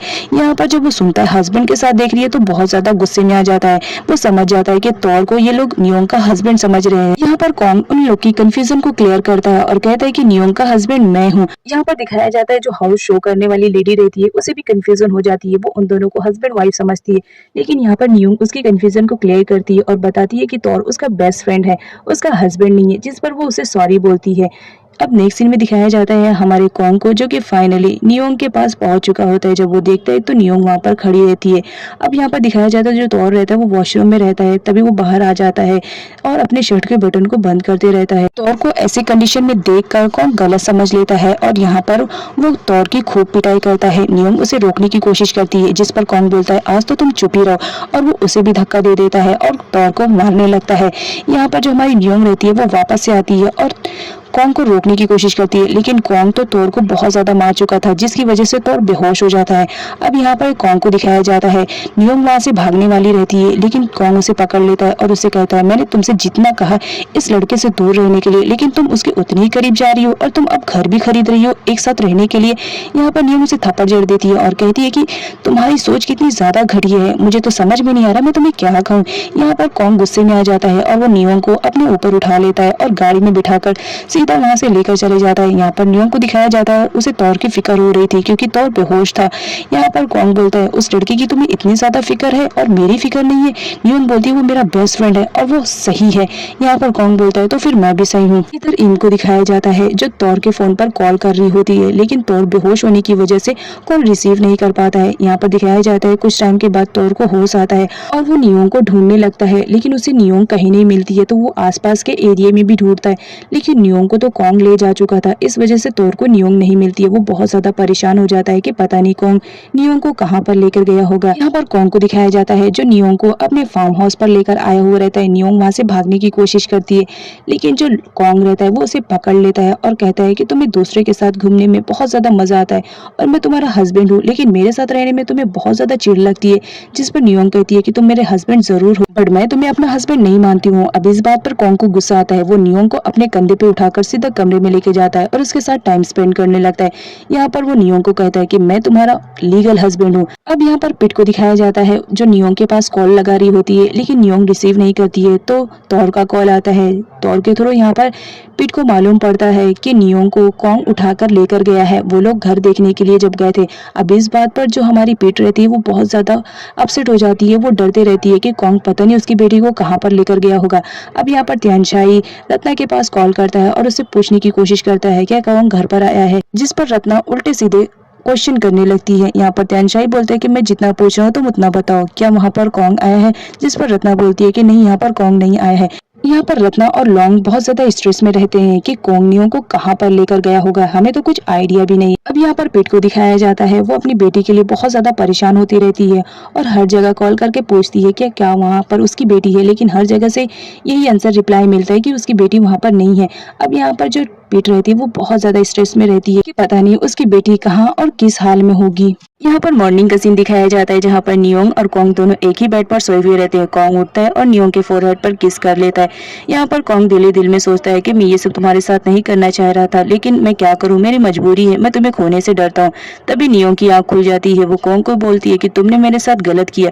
यहाँ पर जो हमारा कॉन्ग रहता है वो बोलता है कि मुझे पूरा राइट्स है क्योंकि मैं तुम्हारा हस्बैंड हूँ। नियोंग गुस्सा कर रही होती है और कहती है कि मैं तुमसे जितना दूर जाने की कोशिश कर रही हूँ तुम मुझे अपने करीब उतना ही ला रहे हो। कॉन्ग कहता है कि मैं तुमसे बहुत ज्यादा प्यार करता हूँ, तुम क्यों नहीं मानती हो। जिस पर नियोंग कहती है कि मुझे तुम पर बिलीव नहीं है, पास्ट में तुमने मेरे साथ जो भी किया उससे मुझे तुम पर भरोसा नहीं हो रहा है। अब नेक्स्ट सीन में जेनी को दिखाया जाता है जिसने लॉन्ग को एक रेस्टोरेंट में अर्जेंट में बुलाया था। यहाँ पर लॉन्ग रीजन पूछती है कि तुमने मुझे इतने अर्जेंट में क्यों बुलाया, जिस पर जेनी बोलती है अगर मंजिल एक हो तो रास्ते अलग नहीं रहने चाहिए। यहाँ पर जो हमारी लॉन्ग रहती है वो बोलती है तुम कहना क्या चाह रही हो, साफ साफ कहो। जिस पर जेनी बोलती है कि तुम भी नियोंग को बर्बाद करना चाहती हो और मैं भी बर्बाद करना चाह रही हूँ, तो क्यों नहीं हाथ मिला लिया जाता है। अगर हम दोनों एक टीम बन जाएंगे तो नियोंग को हराना आसान रहेगा। जिस पर लॉन्ग रेडी हो जाती है। अब सीन नियोंग का दिखाया जाता है जो बहुत ज्यादा अपसेट रहती है। तभी वहाँ पर कॉन्ग आता है और उसे एक ग्लास वाटर देता है और कहता है स्ट्रेस लेने की जरूरत नहीं है, मुझे कहीं बाहर किसी काम से जाना है तो मैं थोड़ा फ्रेश होकर आता हूँ, आफ्टर ऑल तुम्हारे लिए शॉपिंग भी तो करनी है।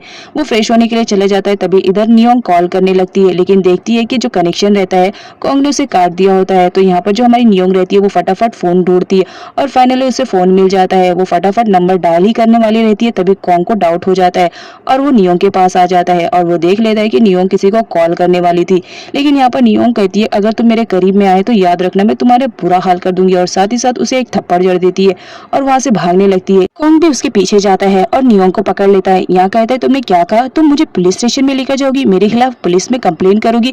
जिस पर नियोंग बोलती है तुमने मेरे साथ बहुत गलत किया है। यहाँ पर कॉन्ग बोलता है कि चलो मैं भी तुम्हारे साथ पुलिस स्टेशन चल रहा हूँ तुम्हारी हेल्प के लिए। अगर तुम पुलिस में मेरे खिलाफ कंप्लेन कराओगी तो मुझे भी तो कुछ बोलने का मौका मिलना चाहिए, जहाँ पर मैं बोलूंगा कि मैं तुम्हारा हस्बैंड हूँ। और बोलने की क्या जरूरत है, मेरे पास मैरिज सर्टिफिकेट है, मैं वो शो कर दूंगा और मैं बता दूंगा कि हम तो यहाँ पर हनीमून के लिए आए थे। अब नियोंग डर जाती है। यहाँ पर कॉन्ग उसे पकड़ कर लेकर जाता है और एक कमरे में बंद कर देता है और कहता है कि मुझे तुम पर भरोसा नहीं है, मुझे मालूम है तुम यहाँ से भागने की जरूर कोशिश करोगी, और अगर मैं तुम्हें यहाँ पर लॉक करके जाऊंगा तो मेरे दिल को थोड़ी तसल्ली रहेगी कि चलो तुम केज के अंदर बंद तो हो। यहाँ पर जो नियोंग रहती है उसका कॉलर पकड़ लेती है और कहती है तुम्हारी हिम्मत कैसी हुई मुझे इस तरह से बात करने के लिए और मुझे बंद करने के लिए। जहाँ पर कॉन्ग कहता है लग रहा है तुम थोड़ा सा रोमांटिक मोमेंट में आ रही हो, क्या मैं तुम्हें किस कर लूंगा। जिस पर नियोंग उसे धक्का दे देती है। अब यहाँ पर दिखाया जाता है कॉन्ग शॉपिंग करने के लिए जा रहा होता है और नियोंग को वो लॉक करके जाता है। नियोंग चिल्लाती रहती है कि उसे खोल दो, लेकिन जो कॉन्ग रहता है वो बोलता है कि मुझे तुम पर भरोसा नहीं है, तुम फिर से भागने की कोशिश करोगी। इधर पीठ को दिखाया जाता है जिसका रो रो कर बुरा हाल हो जाता है क्योंकि उसकी बेटी का अभी कुछ भी पता नहीं चला था। अब यहाँ पर कॉन्ग को दिखाया जाता है जो नियोंग के लिए शॉपिंग कर रहा होता है, उसके लिए कपड़े खरीद रहा होता है और साथ ही साथ वो कुछ फूड आइटम्स को भी खरीदता है ताकि वो नियोंग के लिए कुछ खाना बना सके। अब यहाँ पर वो जा ही रहा होता है तभी उसकी कार की टक्कर तौर से लग जाती है। वो उसे सॉरी बोलने के लिए विंडो ओपन करता है तो देखता है कि तौर है। अब यहाँ पर वो तौर को देखते ही वहां से भागने लगता है। तौर भी उसका पीछा करता है लेकिन नाकाम रहता है क्योंकि जो हमारा कॉन्ग रहता है वो दूसरे डायरेक्शन में चला जाता है। कॉन्ग रत्ना के पास आती है और उसे सब कुछ बता देती है कि उसने जेनी के साथ हाथ मिला लिया है। यहाँ पर रत्ना उससे बोलती है कि कुछ भी करने से पहले एक बार मुझसे एडवाइस तो ले लेती, लेकिन खैर तुमने अच्छा काम किया। जेनी बहुत ही स्मार्ट है, अगर वो हमारी हेल्प करेगी तो इस काम में हमारी मदद हो जाएगी। अब इधर सीन कसिनो का दिखाया जाता है जहाँ पर मैनेजर का बुरा हाल रहता है और ये हाल किसी और ने नहीं जेनी और प्रे ने मिलकर किया था। यहाँ पर जेनी और प्रे को मालूम पड़ जाता है कि मैनेजर ने नियोंग के साथ मिलकर उसे बहुत बड़ा अमाउंट दिया था जो कि कसिनो का था, इस वजह से वो उसे पीट रहे होते हैं। यहाँ पर जेनी और प्रे उसे धोखेबाज कहते हैं कि तुम हमारे साथ इतने दिनों से रहते हो लेकिन तुमने हमारे साथ गद्दारी की। अब यहाँ पर हमारी नियोंग का दिखाया जाता है जो फाइनली लॉक तोड़ने में कामयाब हो जाती है। अब वो नीचे जंप करती है जिसकी वजह से उसके पैर में पत्थर चुभ जाती है और उसका ब्लड निकलने लगता है। यहाँ पर हमारे कॉन्ग को थोड़ा अजीब सा फील होता है तो वो जाता है देखने के लिए, तो देखकर शॉक्ड रहता है कि नियोंग वहां से भाग चुकी है, लेकिन वो उसका ब्लड देख लेता है और वो सोचता है कि नियोंग ज्यादा दूर गई नहीं होगी क्योंकि उसका ब्लड अभी गीला है। अब यहाँ पर दिखाया जाता है जो कॉन्ग रहता है वो नियोंग को पीछा करता रहता है ताकि वो नियोंग को पकड़ सके। यहाँ पर नियोंग बहुत ज्यादा कोशिश करती है भागने की, लेकिन अनफॉर्चुनेटली उसके पैर में चोट लगने की वजह से वो गिर जाती है। अब यहाँ पर जब कॉन्ग देखता है तो वो उसके पास जाता है और उसे पकड़ने की कोशिश करता है। नियोंग उसे कहती है कि तुम यहाँ से चले जाओ, मुझे तुम्हारी कोई हेल्प नहीं चाहिए, लेकिन जो कॉन्ग रहता है वो देखता है कि नियोंग के पैर में तो बहुत ज्यादा चोट लगी है। कॉन्ग नियोंग को अपनी बाहों में लेता है और उसे कहता है कि तुम चुपचाप बैठो। यहाँ पर दिखाया जाता है जो कॉन्ग रहता है वो नियोंग को वापस लेकर आ जाता है और यहाँ पर वो उसके पैर की चोट पर मलहम लगाते रहता है। अब यहाँ पर जो हमारी नियोंग रहती है उसे स्प्रिट से बहुत ज्यादा डर लगता है क्योंकि जब स्प्रिट जख्मों पर लगता है तो मिर्ची की तरह जलता है, इस वजह से वो एकदम छोटी बच्चों की तरह उसे कह रही होती है कि आराम से लगाना, अगर जरा भी जला तो तुम्हारा मुंह तोड़ दूंगी। अब यहाँ पर जो कॉन्ग रहता है वो तो स्माइल करते रहता है कि नियोंग उससे इस तरीके से बात कर रही है, चलो कुछ तो है, उसने बात तो किया। अब यहाँ पर दिखाया जाता है जो हमारा कॉन्ग रहता है वो नियोंग के जख्मों पर स्प्रेट लगाता है और उस पर मेडिसिन अप्लाई करके उसे बांध देता है। अब यहाँ पर तौर को दिखाया जाता है जो कॉन्ग के खिलाफ पुलिस स्टेशन में कंप्लेंट कर चुका था। यहाँ पर वो पिट को बताता है कि कॉन्ग को उसने इसी एरिया में देखा है, वो कहीं दूर नहीं गए हैं, बस ढूंढने की देरी है। और वो कहता है कि आप फिक्र ना करें, मैं बहुत जल्द नियोंग को आपके पास सही सलामत लेकर आ जाऊंगा। अब यहाँ पर हमारे कॉन्ग को दिखाया जाता है नियोंग के पैर में चोट लगने की वजह से वो चल नहीं पा रही थी, तो जो कॉन्ग रहता है उसे अपनी गोद में लेकर आता है और यहाँ पर वो उसके करीब जाने की कोशिश कर रहा होता है, लेकिन नियोंग उसे डरा देती है और कहती है अगर तुम्हारा मेरे करीब आए तो याद रखना, भले मेरे पैर में चोट लगी है लेकिन मैं दौड़ने में एक्सपर्ट हूँ। जिस पर कॉन्ग नियोंग को बेड के एक साइड पर बांध देता है और कहता है कि पहले अपने आप को यहाँ से आजाद करो, उसके बाद भागने की प्लानिंग करना। अब यहाँ पर दिखाया जाता है नियोंग ने काफी टाइम से खाना नहीं खाया था तो इसकी वजह से उसे भूख लग रही थी। यहाँ पर कॉन्ग को दिखाया जाता है जो मार्केट से सामान लेकर आया हुआ रहता है, लेकिन नियोंग की वजह से वो खाना नहीं बना पाता है, तो यहाँ पर उसे फ्री टाइम मिलता है तो वो नियोंग के लिए खाना बना रहा होता है और उसे कहता है डार्लिंग बस 2 मिनट के लिए वेट करना, मैं तुम्हारे लिए अभी गरम गरम खाना बनाकर लेकर आ रहा हूँ। अब हमारी नियोंग को दिखाया जाता है, उसे भूख तो बहुत जोर से लगी हुई रहती है, लेकिन जब उसे कॉन्ग कहता है कि वो उसे खाना लाकर खिलाएगा, इसलिए वो मना कर देती है और कहती है कि भले ही भूखी मर जाऊंगी, लेकिन मैं तुम्हारे हाथ का खाना खाना बिल्कुल भी गवारा नहीं करूंगी। क्या तुम मेरी बात सुन रहे हो ना? अगर सुन रहे हो तो सुन लो। यहाँ पर कॉन्ग हंसते रहता है और कहता है कि बस 2 मिनट रुको, मैं तुम्हारे लिए खाना लेकर आ रहा हूँ। अब यहाँ पर कॉन्ग को दिखाया जाता है जो खाना लेकर आ चुका होता है। तभी वो कहता है कि मैंने कुछ और भी बनाया है। वो दोबारा जाता है और सामान लेकर आता है। यहाँ पर हमारी नियोंग को तो भूख बहुत जोर से लगी हुई रहती है, लेकिन वो कॉन्ग के हाथों खाना नहीं चाह रही होती है। जिस पर कॉन्ग बोलता है तुम्हारी मर्जी, लेकिन एक बात बोलूं, ये जो मैंने खाना बनाया है ना, बहुत ही ज्यादा डिलीशियस और टेस्टी है। अगर तुम खाना चाहोगी तो मैं तुम्हें खिला सकता हूँ। नियोंग बोलती है कि मुझे तुम्हारे हाथ का तो बिल्कुल नहीं खाना है, भले ही भूखी मर जाऊं, चलेगा मुझे। अब यहाँ पर कॉन्ग को दिखाया जाता है, वो नियोंग को किसी भी हाल में खाना खिलाना चाह रहा होता है, क्योंकि काफी टाइम से उसने खाना नहीं खाया था। तो यहाँ पर जो कॉन्ग रहता है वो आइडिया लगाता है। यहाँ पर वो खाना खाता है और खाने की बहुत ज्यादा तारीफ करता है और कहता है कि ये बहुत ही ज्यादा डिलीशियस है, तुम इसे ना खाकर पछताओगी।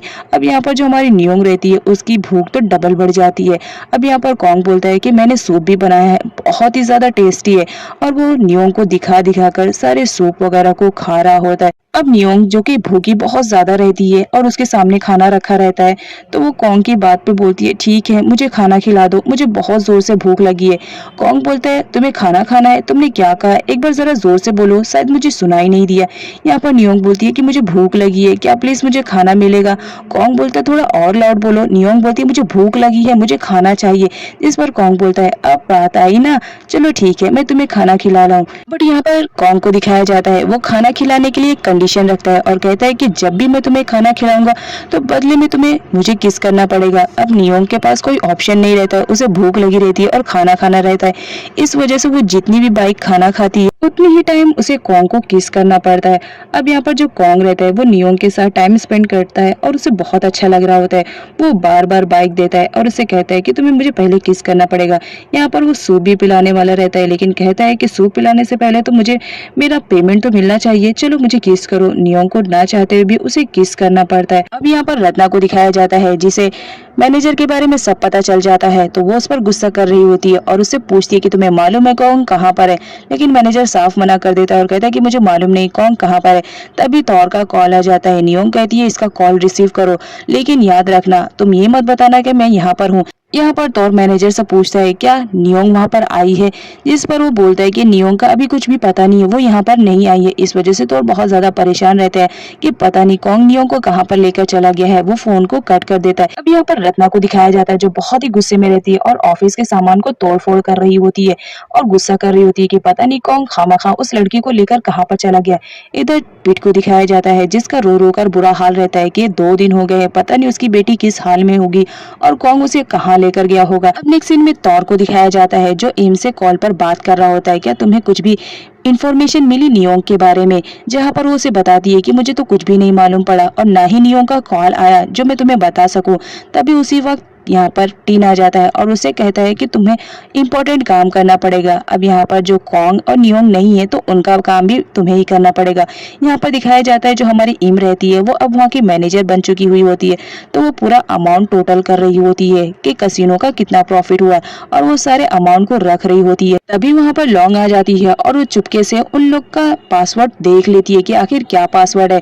लेकिन यहाँ पर जब इम आती है उसे कहती है कि तुम यहाँ पर क्या कर रही हो, तो लॉन्ग बहाना बनाने लगती है और कहती है कि मैं तो यहाँ से गुजर रही थी, बस तुम्हें देख लिया तो सोचा तुमसे हाय कर लूं। यहाँ पर जो टिन रहता है वो बोलता है इससे पहले तो तुम कभी हाय करने के लिए नहीं आई हो, आज सूरज कहाँ से निकल गया जो तुम्हें हाय करने की जरूरत पड़ गई। अब नेक्स्ट सीन में हमारे कॉन्ग को दिखाया जाता है जो रात के सीन में नियोंग के पास बैठा हुआ रहता है और उसने उसके हाथ को बांध दिया होता है ताकि नियोंग कहीं भाग ना पाए। अब यहाँ पर कॉन्ग नियोंग से बातें करना चाह रहा होता है, लेकिन नियोंग का तो मूड पूरा ऑफ रहता है। वो कॉन्ग को बोलती है कि तुमने मेरे साथ अच्छा नहीं किया, एक तो तुम मुझे जबरदस्ती यहाँ पर लेकर आए हो, ऊपर से मुझे कैद किया हुआ है। अगर मेरी मॉम को पता चला तो वो तुम्हारा बुरा हाल करेंगी और अब तक तो उन्होंने FIR भी दर्ज करवा दी होगी तुम्हारे खिलाफ।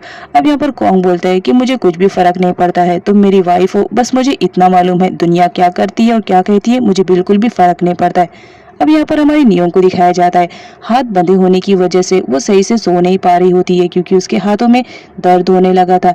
यहाँ पर देखती है कि कॉन्ग सोया हुआ है तो वो उठती है और वहां से भागने का डिसाइड करती है, लेकिन वो पहले चेक करने के लिए जाती है कि कॉन्ग सो तो गया है। वो जाती है तो वो श्योर हो जाती है कि फाइनली यहाँ पर कॉन्ग सो गया है। वो गेट ओपन ही करने वाली रहती है, तभी कॉन्ग उठ जाता है और उससे कहता है कि तुम यहाँ से भागना चाह रही हो तो बताओ मैं तुम्हारी क्या हेल्प कर सकता हूँ। यहाँ पर जो हमारी नियोंग रहती है वो बोलती है कि मुझे तुम्हारी हेल्प की जरूरत नहीं है और वापस से बेड पर आ जाती है और सोने लगती है। अब यहाँ पर जो कॉन्ग रहता है उसे डर लगा रहता है कि नियोंग कहीं भाग न जाए, इस वजह से वो पूरी रात जगता ही रहता है। अब हमारी नियोंग को दिखाया जाता है काफी देर के बाद वो सो जाती है।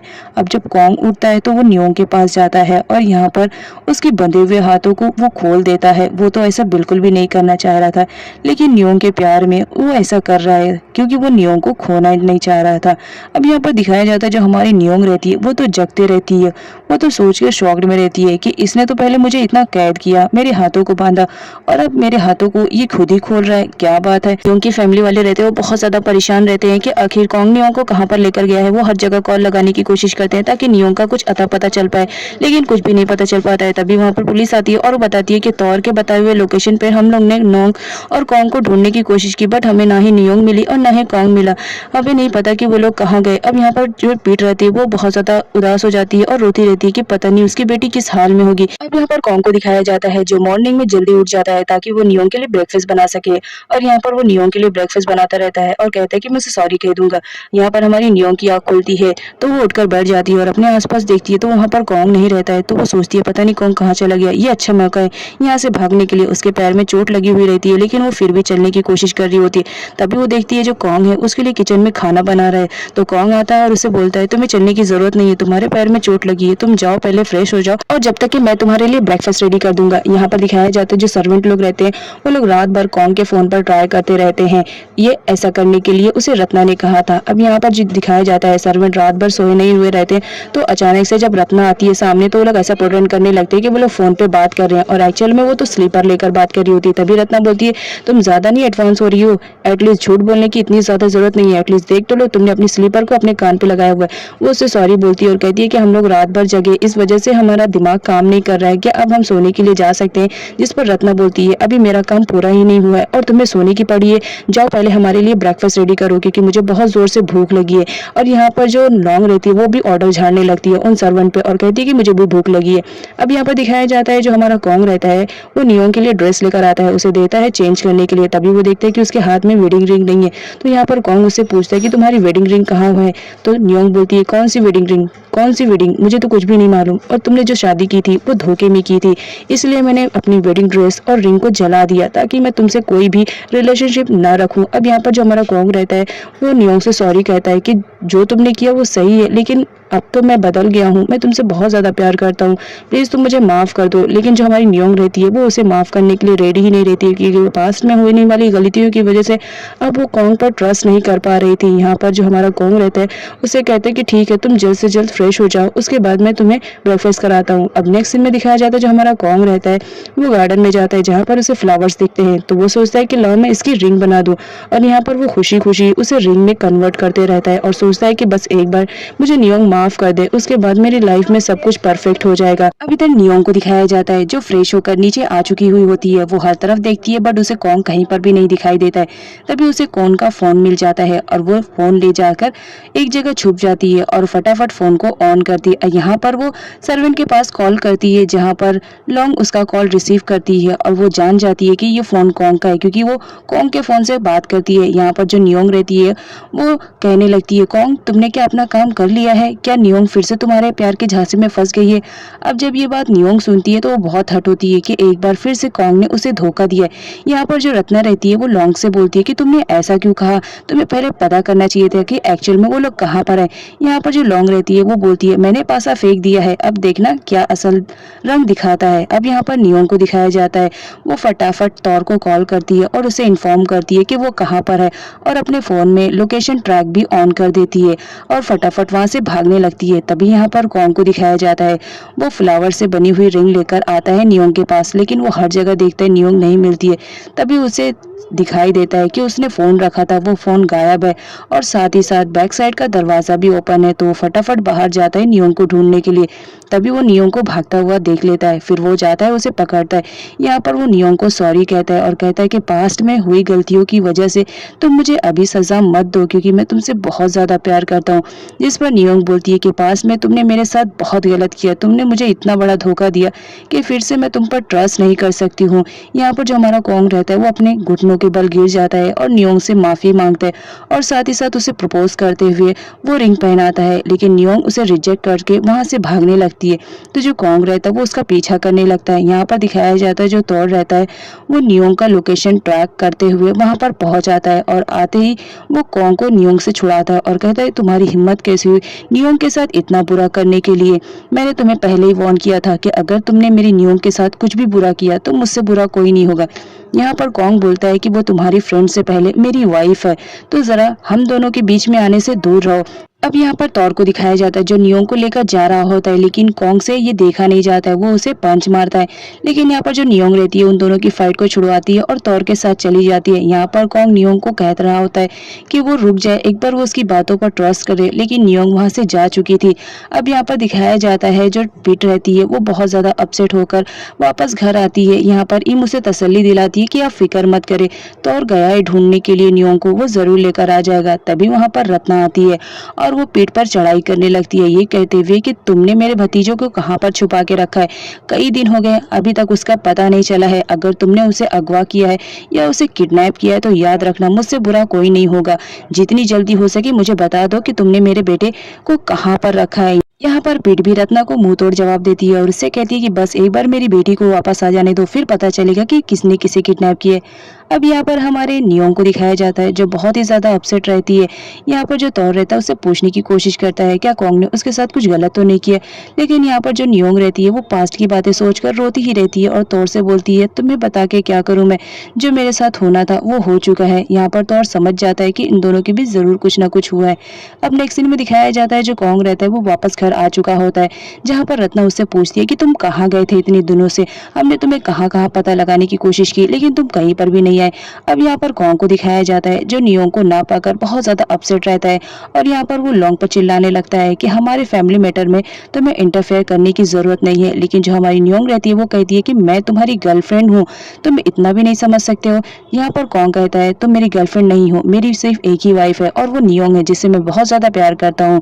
अब यहाँ पर वो ऊपर आने लगता है जहाँ पर रत्ना और लॉन्ग उसका पीछा करते हैं और उससे समझाने की कोशिश करते हैं कि तुम उस लड़की को डिवोर्स दे दो, जब तक तुम उसे नहीं दोगे वो तुम्हारे लिए एक खतरा बन के रह जाएगी। लेकिन कॉन्ग मना कर देता है। अब सर्वेंट के थ्रू यहाँ पर टिन त्यानशाई और पीट तीनों को मालूम पड़ जाता है कि नियोंग वापस आ चुकी है। यहाँ पर जो पीट रहती है वो फटाफट दौड़ कर जाती है और अपनी बेटी को हक कर लेती है और उससे पूछने लगती है क्या कॉन्ग ने तुम्हें बहुत ज्यादा परेशान किया, क्या उसने तुम्हारे साथ कुछ भी ऐसा किया।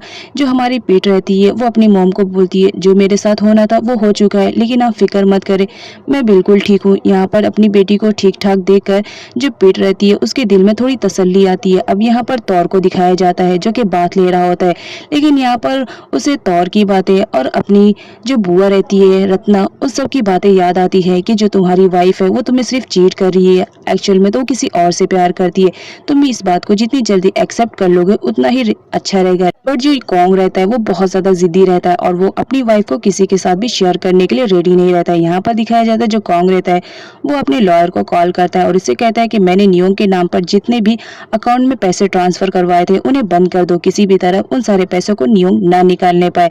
अब यहाँ पर तो डिसाइड करता है कि मैं बताऊंगी एक्चुअल में अब रिवेंज होता क्या है। अब नेक्स्ट सीन में लॉन्ग और रत्ना को दिखाया जाता है। यहाँ पर लॉन्ग रत्ना से कह रही होती है कि अगर घी सीधी उंगली से ना निकले तो उंगली को टेढ़ी कर लेनी चाहिए। रत्ना समझ नहीं पाती है तो लॉन्ग उसे समझाने के लिए कहती है कि देखो यहाँ पर कसीनो में बहुत सारे अमाउंट होंगे और तुम्हें आइडिया भी नहीं होगा कि वो जिस लॉकर में रखा हुआ है मुझे उसका कोड मालूम है, क्या तुम्हारे पास की है। यहाँ पर जो रत्ना रहती है वो बोलती है हाँ मेरे पास उसकी नकली की है। यहाँ पर दिखाया जाता है जो रत्ना रहती है वो कसीनो में आ चुकी हुई होती है और वो मैनेजर से सारे काम की डिटेल्स लेती रहती है और कहती है कि मैं बहुत दिनों बाद आई हूँ तो बेटर रहेगा तो मुझे सारी डिटेल्स दे दो। अब यहाँ पर लॉन्ग को दिखाया जाता है जो चोरी छुपे उस लॉकर तक पहुंच चुकी होती है। उस लॉकर को पिन तो उसे पहले से ही मालूम था, तो वो फटाफट पिन इंटर करती है और लॉकर में रखा हुआ जितना भी अमाउंट रहता है वो फटाफट निकाल करके लोगों की नजरों से चुपते चुपाते वहां से बाहर निकल ही रही थी। तभी उसकी नजर पड़ जाती है कि बाहर कुछ वर्कर्स काम कर रहे हैं, तो फटाफट वो छुप जाती है और जैसा तैसा करके वो अपनी कार तक पहुंचती है। यहाँ पर वो रत्ना को कॉल करती है और उससे बोलती है कि काम हो गया है, तुम भी जल्दी से फटाफट वहां से निकलो। अब यहाँ पर जो प्रे रहती है उसे डाउट होने लगता है कि अभी तक ये इतना डिटेल्स ले रही थी कसिनो को, और अचानक से किसी का कॉल आने के बाद वो यहाँ से रफू चक्कर हो गई है। जरूर कुछ ना कुछ तो गड़बड़ है। अब नेक्स्ट सीन में जेनी कसिनो में आती ही रहती है, तभी वो देख लेती है लॉन्ग को कार में बात करते हुए और उसे डाउट होने लगता है, तो वो उन लोगों की वीडियो बनाने लगती है। तभी वो देखती है कि रत्ना भी आ चुकी है, तो उसे कुछ ना कुछ तो डाउट हो जाता है उन दोनों पे। यहाँ पर वो उन दोनों की वीडियो बना लेती है। अब जो लॉन्ग रहती है वो रत्ना से कहती है कि यहाँ का काम तो डन हो गया, अभी नेक्स्ट टारगेट तो अभी पूरा करना बाकी है, तो वो लोग नेक्स्ट टारगेट पे चले जाते हैं। अब यहाँ पर जेनी उन लोग का पीछा करती है। अब यहाँ पर कॉन्ग को दिखाया जाता है जो टैनचाई और टिन का घर पर आया हुआ रहता है और नियोंग के बारे में पूछ रहा होता है, जिस पर टिन कहता है कि नियोंग यहाँ से जा चुकी है, वो यहाँ पर नहीं है। जिस पर कॉन्ग बोलता है कि मुझे बिलीव नहीं हो रहा है, तुम झूठ कह रहे हो, मुझे पूरा मालूम है नियोंग यहीं पर ही छुपी हुई है। लेकिन जो टिन रहता है वो कॉन्ग को यकीन दिलाने में कामयाब हो जाता है। अब यहाँ पर कॉन्ग तो वहाँ से चला जाता है। तभी दिखाया जाता है जो हमारी नियोंग रहती है वो उसी घर में रहती है और वो छुपी रहती है ताकि कॉन्ग उसे ना देख पाए, क्योंकि वो कॉन्ग से बिल्कुल भी मिलना नहीं चाह रही होती है। अब नेक्स्ट सीन में तौर को दिखाया जाता है जो अपने गैराज में काम कर रहा होता है। तभी वहाँ पर लॉन्ग आती है अपना सेकेंड टारगेट कंप्लीट करने के लिए और वो रत्ना को बोलती है कि तुम सिर्फ एंजॉय करके ये सारा सीन देखो, बहुत मजा आने वाला है। तभी वहाँ पर दिखाया जाता है एक लेडी आती है तौर के पास और उससे कहती है कि मेरी कार में पता नहीं क्या खराबी हो गई है, क्या तुम चेक कर लोगे। यहाँ पर जो हमारा तौर रहता है वो गाड़ी को चेक करने के लिए नीचे जाता है। तभी यहाँ पर जो लेडी रहती है वो इशारा करती है लॉन्ग को और उससे कहती है कि तुम जल्दी से आ जाओ, क्योंकि वो लेडी भी उन लोग के साथ मिली हुई रहती है। लेकिन यहाँ पर दिखाया जाता है कोई स्ट्रेंजर रहता है जो उन लोग की वीडियो बना रहा होता है। अब यहाँ पर जो लॉन्ग रहती है वो जैसा तैसा करके तौर के गैराज में घुस जाती है और कसिनो से चुराए हुए पैसे को वो तौर के गैराज में छुपा देती है। यहाँ पर रत्ना बोलती है तुमने काम तो बहुत ही सफाई से किया है। तभी बैक साइड पे दिखाया जाता है कि वहाँ पर जेनी तो ऑलरेडी रहती है और उन लोग की वीडियो भी बना लेती है। अब यहाँ पर नियोंग को दिखाया जाता है जो कॉन्ग को लेके बहुत ज्यादा परेशान होती है, तो इम उसे तसल्ली दिलाती है और कहती है कि तुम्हें फिक्र करने की जरूरत नहीं, हम सब तुम्हारे साथ में है। अब यहाँ पर हमारे तौर को दिखाया जाता है जो अपना गैरेज बंद करके जाने वाला रहता है। तभी इम आती है और उसे कहती है कि हम दोनों मैनेजर है तो हमें कसिनो का हिसाब देना है, चलो जल्दी। और इस चक्कर में जो तौर रहता है उसका सर भी लड़ जाता है। अब नेक्स्ट सीन में दिखाया जाता है तौर और इम फाइनली कसिनो में पहुंच चुके होते हैं और वो लोग पैसों का हिसाब देने के लिए जब लॉकर से पैसे निकालते हैं तो देखकर शॉक्ड रहते हैं, क्योंकि वहां पर तो कुछ भी रहता ही नहीं है, सारा का सारा पैसा गायब रहता है। यहाँ पर जो इम रहती है वो तो शॉक्ड में रहती है कि हमने पैसे यहीं पर रखे थे तो पैसे कहाँ गए। अब यहाँ पर जो कॉन्ग रहता है वो बोलता है पैसे की जिम्मेदारी तुम्हारी थी, तो तुम मुझे हिसाब दोगे कि सारे पैसे कहाँ पर गए। अब यहाँ पर जो हमारी इम रहती है वो बहुत ज्यादा परेशान हो जाती है और इधर उधर ढूंढने लगती है कि कहीं गलती से उसने इधर उधर तो नहीं रख लिया।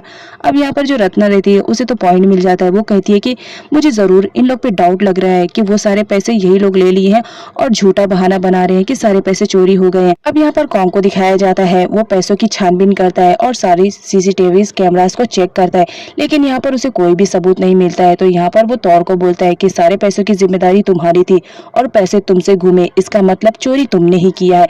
यहाँ पर जो लॉन्ग रहती है उसे तो मौका मिल जाता है, वो तौर को सुनाने लगती है कि तुमने जरूर ये पैसे चोरी किए होंगे ताकि तुम नियोंग के साथ अपनी लाइफ को स्पेंड कर सको। अब जब कॉन्ग ये सारी बातें सुनता है तो वो बहुत ज्यादा जल जाता है और अपने गार्ड्स को बुलवाता है और कहता है कि जल्द से जल्द पुलिस स्टेशन में इन लोग की कंप्लेंट करो, क्योंकि मैं एक मिनट भी इन लोग को बर्दाश्त नहीं कर सकता हूँ। यहाँ पर दिखाया जाता है जो कॉन्ग रहता है वो इम को तो छोड़ देता है, लेकिन तौर के खिलाफ वो FIR दर्ज कर देता है, जिसकी वजह से पुलिस उसे जेल में लेके चली जाती है। अब यहाँ पर दिखाया जाता है जब इम आती है पूरी फैमिली को बताती है तो वो लोग तो शॉक्ड में रहते हैं, लेकिन तभी वहाँ पर नियोंग आ जाती है और उसे भी मालूम पड़ जाता है कि कॉन्ग ने किस तरह तौर को फंसाकर उसे जेल में डाल दिया है। अब जब नियोंग तौर के बारे में ये सब सुनती है तो उससे रहा नहीं जाता है और वो पुलिस स्टेशन चली जाती है उसे छुड़वाने के लिए, लेकिन वो देखकर शॉक रहती है कि कॉन्ग तो वहाँ पहले पहुंचा रहता है और अपना स्टेटमेंट दे रहा होता है। अब यहाँ पर नियोंग को देखता है जब कॉन्ग तो उसे जबरदस्ती घसीट कर दूसरी जगह पर लेकर जाता है और उसे कहता है तुम अपना कोई भी स्टेटमेंट नहीं दोगी क्योंकि मैं नहीं चाहता हूँ कि तौर जेल के बाहर आए। उसने मेरे कसिनो का बहुत नुकसान किया है, उसने कितने पैसे चोरी किए तुम्हें तो आइडिया भी नहीं होगा। अब यहाँ पर जो दिखाया जाता है हमारी नियोंग रहती है वो बोलती है मेरा फ्रेंड ऐसा कुछ भी नहीं कर सकता है। अब यहाँ पर दिखाया जाता है जो हमारी इम रहती है वो बहुत ज्यादा परेशान होती रहती है और रोती रहती है क्योंकि वो तौर को जेल में देख रही होती है और उसे बिल्कुल भी बर्दाश्त नहीं होता है कि उसका लवर इस तरह जेल में रहे। अब यहाँ पर हमारी नियोंग भी आ चुकी होती है और वो तौर को तसल्ली दिलाती है कि तुम्हें मैं ज्यादा टाइम तक इस जेल में नहीं रहने दूंगी। तौर बोलता है मुझे तुम पर पूरा ट्रस्ट है क्योंकि मुझे मालूम है मैंने चोरी नहीं किया है, ये मुझ पर इल्जाम लगाया जा रहा है।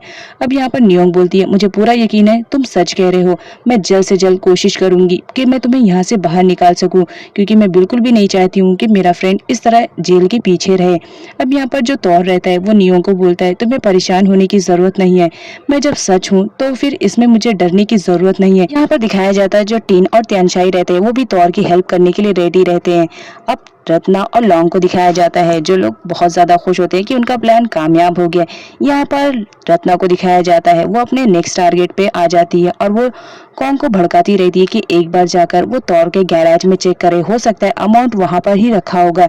यहाँ पर दिखाया जाता है जो रत्ना रहती है वो तो नियोंग के खिलाफ भी कॉन्ग को भड़काती रहती है और उससे कहती है कि मुझे पूरा यकीन है वो सारे पैसे तौर ने ही चुराया होगा ताकि वो नियोंग के साथ अपनी हैप्पी लाइफ को स्पेंड कर सके क्योंकि नियोंग तुमसे डिवोर्स मांग रही है तो वो डिवोर्स के बाद हो सकता है तौर के ही साथ अपनी पूरी लाइफ स्पेंड करे। अब ये सारी बातें सुनकर जो कॉन्ग रहता है वो गुस्से में आ जाता है और नेक्स्ट डे दिखाया जाता है कि रत्ना के कहने पर वो चला जाता है तौर के गैराज में जहाँ पर नियोंग और इम तो पहले से ही आए हुए रहते हैं। यहाँ पर नियोंग को दिखाया जाता है वो कॉन्ग से कहती है कि जितनी तलाशी लेने हैं तुम ले लो लेकिन याद रखना तुम्हें यहाँ पर कुछ भी नहीं मिलेगा क्योंकि मेरा फ्रेंड ऐसा कोई भी हरकत नहीं करेगा जिसकी वजह से उसे जेल में जाना पड़े।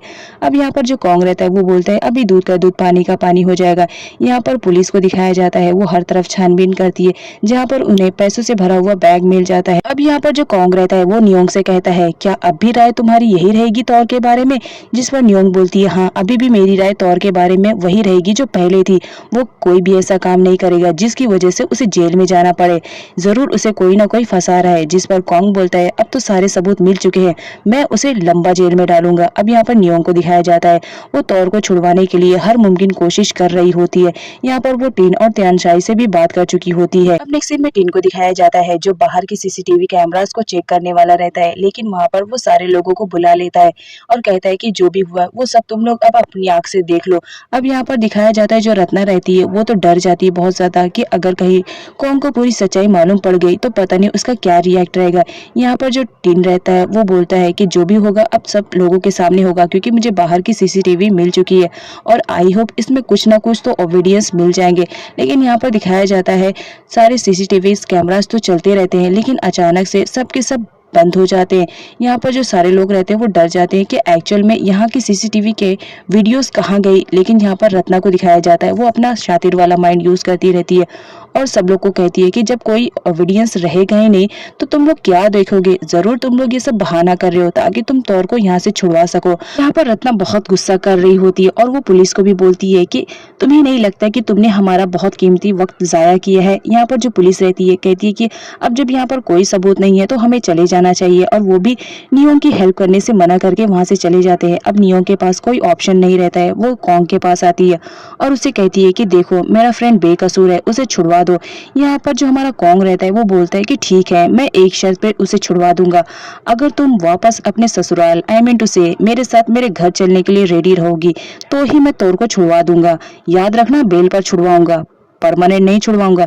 अब यहाँ पर जो हमारी नियोंग रहती है उसे किसी भी हालत में तौर को छुड़वाना रहता है क्योंकि वो उसी की वजह से कहीं ना कहीं आज जेल में गया है, ऐसा उसे फील हो रहा था। यहाँ पर नियोंग के पास कोई ऑप्शन नहीं रहता है तो वो कॉन्ग की बातों को मान लेती है और कहती है कि ठीक है मैं तुम्हारी बातों को मान लूंगी लेकिन इसके बदले में तुम्हें तौर को छुड़वाना पड़ेगा। अब नेक्स्ट सीन में रत्ना और लॉन्ग को दिखाया जाता है वो दोनों तो बहुत ज्यादा डरी हुई रहती है लेकिन जब गाड़ी में आती है तो वो आपस में बात करने लगती है और बोलती है कि आगे की वीडियोस कहाँ गई, आगे की वीडियो को क्लिप को किसने कट किया, यही सारी बातें वो लोग आपस में डिस्कशन कर ही रहे होते हैं।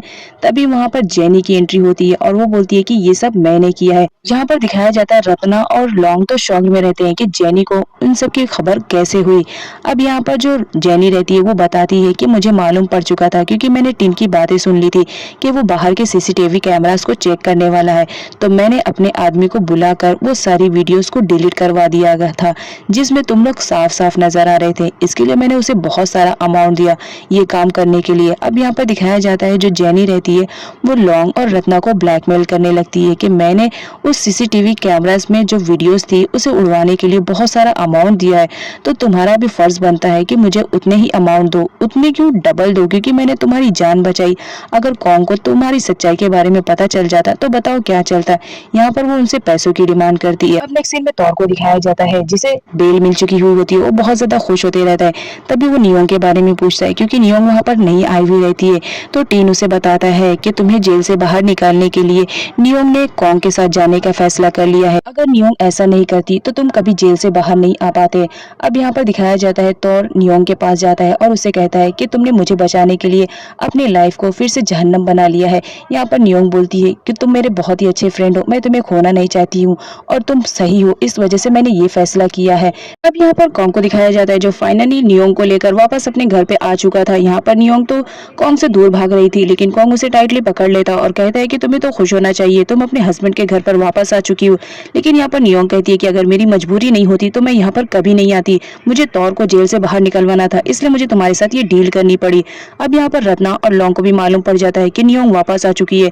तो वो कॉन्ग को चिल्लाते हैं कि तुम इस लड़की को दोबारा अपने घर पर लेकर क्यों आए हो, जबकि तुम जानते हो कि ये तुमसे प्यार नहीं करती है, ये तो अपने बॉयफ्रेंड के साथ रिलेशनशिप में रहना चाहती है।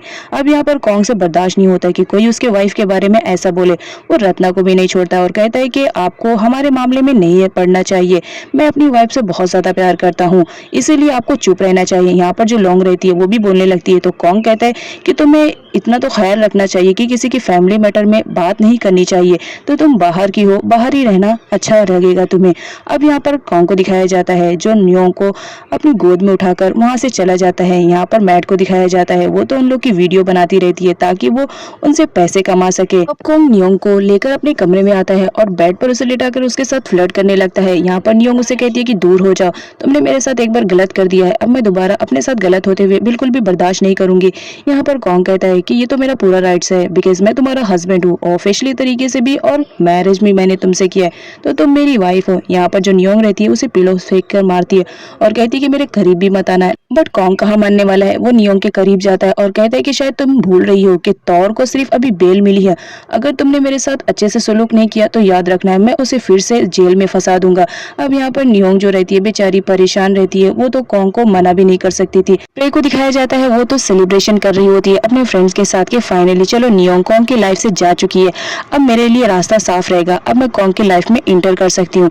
अभी वही सारी बातें चल ही रही होती है, तभी वहाँ पर मैड आ जाती है और वो उसे बताती है कि तुम गलतफहमी में जी रही हो, मैंने तुम्हारे लिए एक ब्रेकिंग न्यूज लाई हूँ और साथ ही साथ वीडियो भी है ताकि तुम ट्रस्ट कर सको।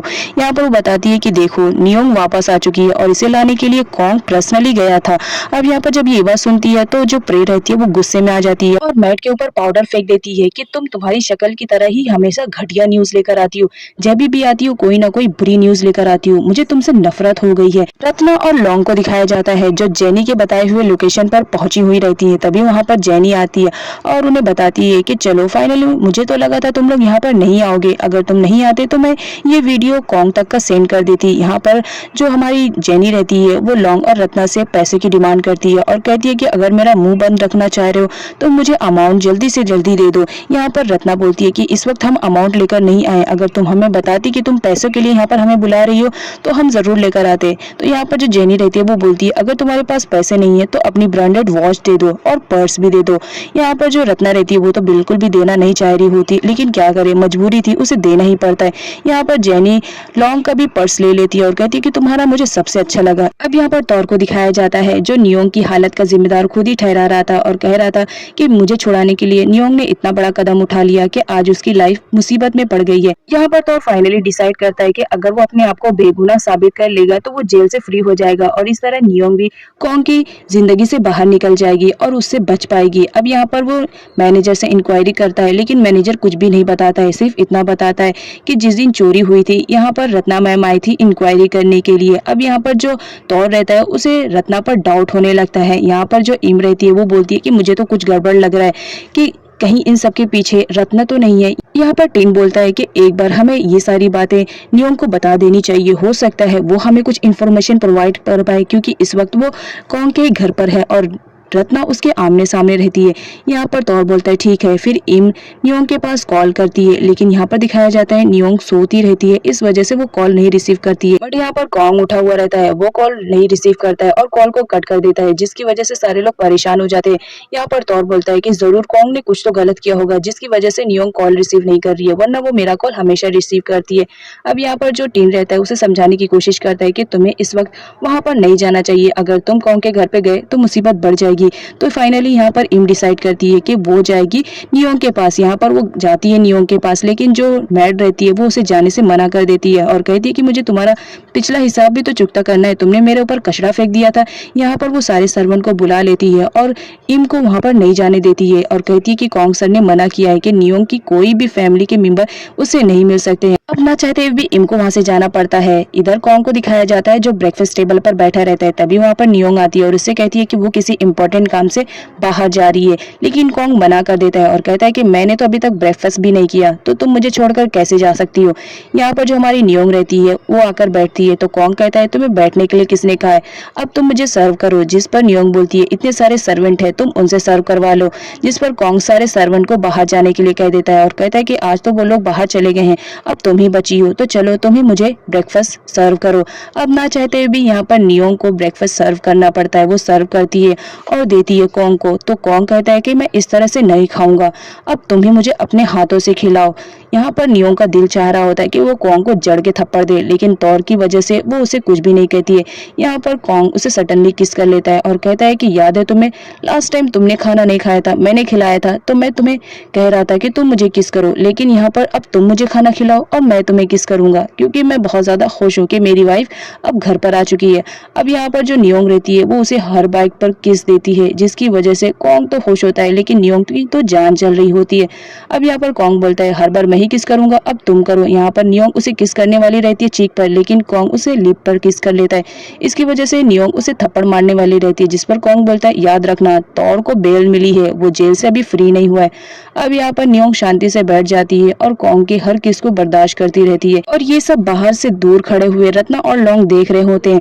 यहाँ पर रत्ना को तो बहुत गुस्सा आ रहा था नियोंग पर। वो कहती है कि मैंने कितने अच्छे से इस लड़की को घर से धक्के मार के बाहर निकाल दिया था, लेकिन देखो वापस आकर कुंडली मारकर बैठ गई, और ये कॉन्ग ये तो इसके प्यार में पागल हो गया है, उसे तो जरा भी समझ में नहीं आ रहा है। तौर को दिखाया जाता है जो बहुत ज्यादा अपसेट रहता है। उसे लग रहा था कि कहीं ना कहीं तौर को बचाने की वजह से नियोंग ने अपनी लाइफ को इतने बड़े खतरे में डाल दिया है। इस वजह से वो बहुत अपसेट रहता है और इम से बर्दाश्त नहीं होता है कि वो अपसेट रहे, तो वो उसे मनाने की कोशिश करती है और कहती है कि तुम्हें फिक्र करने की जरूरत नहीं है, देखना एक ना एक दिन सब कुछ ठीक हो जाएगा। अब नेक्स्ट सीन में कॉन्ग को दिखाया जाता है जो बेड पर रहता है, तभी वहाँ पर नियोंग आती है। कॉन्ग उसे कहता है कि तुम मेरी वाइफ हो तो मैं तुम्हें अलाउ करूंगा कि तुम मेरे बेड पर आके सो। यहाँ पर जो हमारी नियोंग रहती है वो तो उसके साथ बिल्कुल भी सोना नहीं चाह रही होती है, लेकिन तौर की वजह से वो वहाँ पर सो जाती है और कॉन्ग उसे टाइटली हग करके पकड़ के सो जाता है और कहता है कि तुम रात में भागने की कोशिश भी मत करना। नेक्स्ट मॉर्निंग दिखाया जाता है जब कॉन्ग सोकर उठता है तो वो अपने आसपास देखता है कि नियोंग वहाँ पर रहती नहीं है, तो वो डर जाता है कि कहीं नियोंग वापस तो भाग नहीं गई है। तो वो बाहर निकलता है और ढूंढने की कोशिश करता है, लेकिन वो उसे कहीं पर भी नहीं मिलती है। तो कॉन्ग नियोंग के फोन पर कॉल करता है, लेकिन नियोंग उसका कॉल रिसीव नहीं करती और फोन को स्विच ऑफ कर देती है।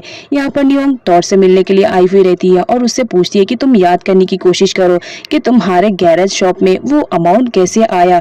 यहाँ पर जो टिन रहता है वो भी बोलता है कि एक बार तुम्हें अगर याद आ जाएगा कि वो अमाउंट वहाँ पर कैसे आया तो हो सकता है इस केस में कुछ हेल्प मिल जाए। यहाँ पर तो याद करने की कोशिश करता है, लेकिन उसे कुछ भी याद नहीं आता है।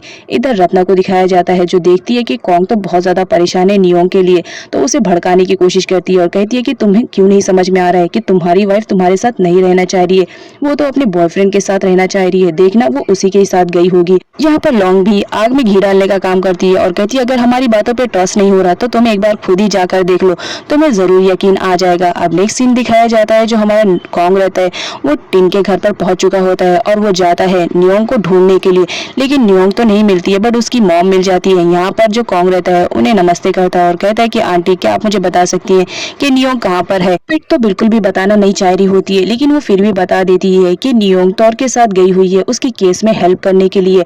अब यहाँ पर दिखाया जाता है जो कॉन्ग रहता है वो तो गुस्से में आ जाता है कि मैंने मना किया था तौर के साथ रहने के लिए, लेकिन वो उसी के साथ रहना पसंद कर रही है। अब यहाँ पर दिखाया जाता है जो हमारा तौर रहता है फाइनली वो उस दिन की डिटेल्स निकालने की कोशिश करता है जिस दिन उसे जेल में लेकर गए हुए थे। अब यहाँ पर नियोंग तौर से बोलती है कि थोड़ा सा याद करने की कोशिश करो, क्या उस दिन कोई ऐसा आया था जिस पर तुम्हें डाउट है। यहाँ पर जो तौर रहता है वो याद करने की कोशिश करता है लेकिन उसे बिल्कुल भी याद नहीं आता है, तो वो टायर पर पुश कर देता है कि मुझे कुछ भी नहीं आ रहा है। तो इसकी वजह से वो नियोंग गिर रही होती है, तो तौर उसे बचाने के लिए जाता है और उसी के ऊपर गिर जाता है। उसी वक्त एंट्री हो जाती है कॉन्ग की और वो इस सिचुएशन में देखकर बोलता है कि ओ तो तुम इसी वजह से यहाँ पर आई हो और तुमने मेरा कॉल भी नहीं रिसीव किया। मैंने तुमसे मना किया था ना कि इस लड़के के साथ मत रहना, लेकिन तुम इसी के साथ रह रही हो। अब यहाँ पर जो हमारी नियोंग रहती है उसे गुस्सा आ जाता है कि कॉन्ग तो उस पर जरा भी ट्रस्ट नहीं कर रहा है। यहाँ पर वो बोलती है कि तुम यहाँ से चले जाओ, मुझे बिल्कुल भी तुमसे बात नहीं करनी है। कॉन्ग नहीं जाता है और यहाँ पर तौर को दिखाया जाता है, वो भी कॉन्ग को वार्न करता है कि तुम मेरे फ्रेंड के पीछे मत रहो, तुम यहाँ से चले जाओ।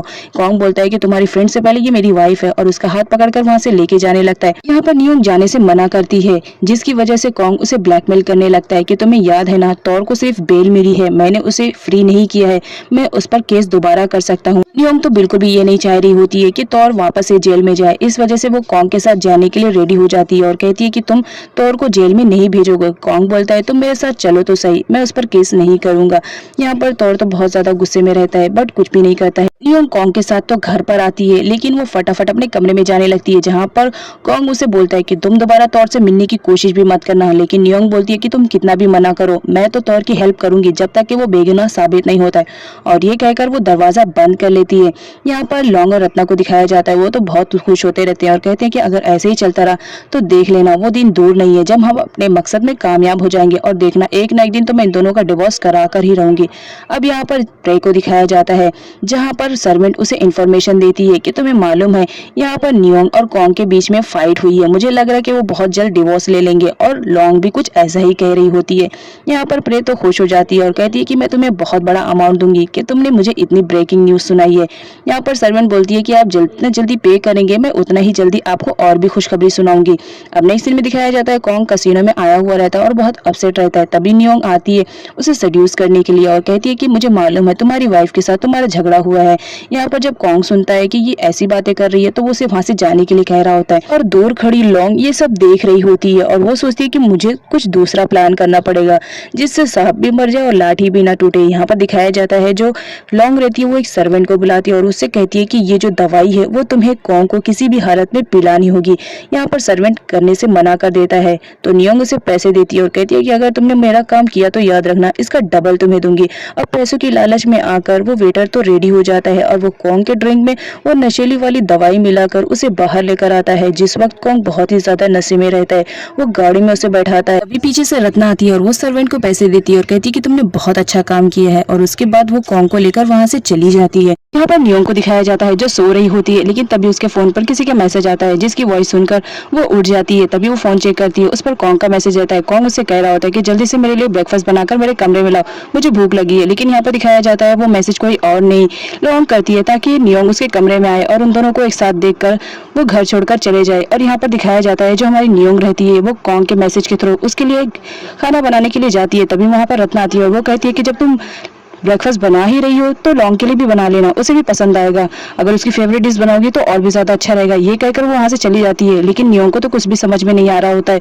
कि रत्ना उसे ऐसा क्यों कह रही है। अब यहाँ पर नियोंग ब्रेकफास्ट बनाती है और वो कॉन्ग के लिए ब्रेकफास्ट लेकर जाती है लेकिन वो दरवाजा नॉक नहीं करती है, सीधा अंदर चली जाती है। और अंदर जाने के बाद वो जो देखती है वो देखकर तो वो शॉक रह जाती है और रोने के अलावा उसको कुछ भी समझ में नहीं आ रहा होता है और ऐसा प्रेटेंड करती है कि वो दोनों साथ में नाइट स्पेंड करे जिसकी वजह से नियोंग रोने लगती है। अब यहाँ पर जो लॉन्ग रहती है वो कहती है कि तुम्हें कोई मैनर्स नहीं आता क्या, तुम्हारी मॉम ने मैनर्स नहीं सिखाया कि किसी भी कमरे में जाने से पहले नॉक किया जाए। अब तुम यहाँ 1 मिनट भी रुकने से बेटर रहेगा कि चले जाओ क्योंकि हमारी प्राइवेसी में तुम दखल अंदाजी कर रही हो। और ये कहते हुए वो कॉन्ग किस कर लेती है जिसकी वजह से नियोंग बहुत ज्यादा हर्ट होती है। नियोंग सीधा रोते रोते अपने कमरे में जाती है और फटाफट अपने सामान को पैक करके वो घर छोड़ने ही वाली रहती है क्योंकि उसे लग रहा होता है कि कॉन्ग उसे धोखा दे रहा है। वो प्यार के दावे तो नियोंग से करता है लेकिन वो किसी और के साथ टाइम स्पेंड करने में बहुत ही ज्यादा इंटरेस्ट रख रहा है, इस वजह से उसे धोखेबाज समझकर वहां से जा ही रही होती होती है। तभी रत्ना आती है और उससे कहती है कि मैंने तुम्हें पहले ही कहा था कि कौन तुम में इंटरेस्टेड नहीं है, वो तो सिर्फ तुमसे रिवेंज लेने के लिए उसने मैरिज किया है।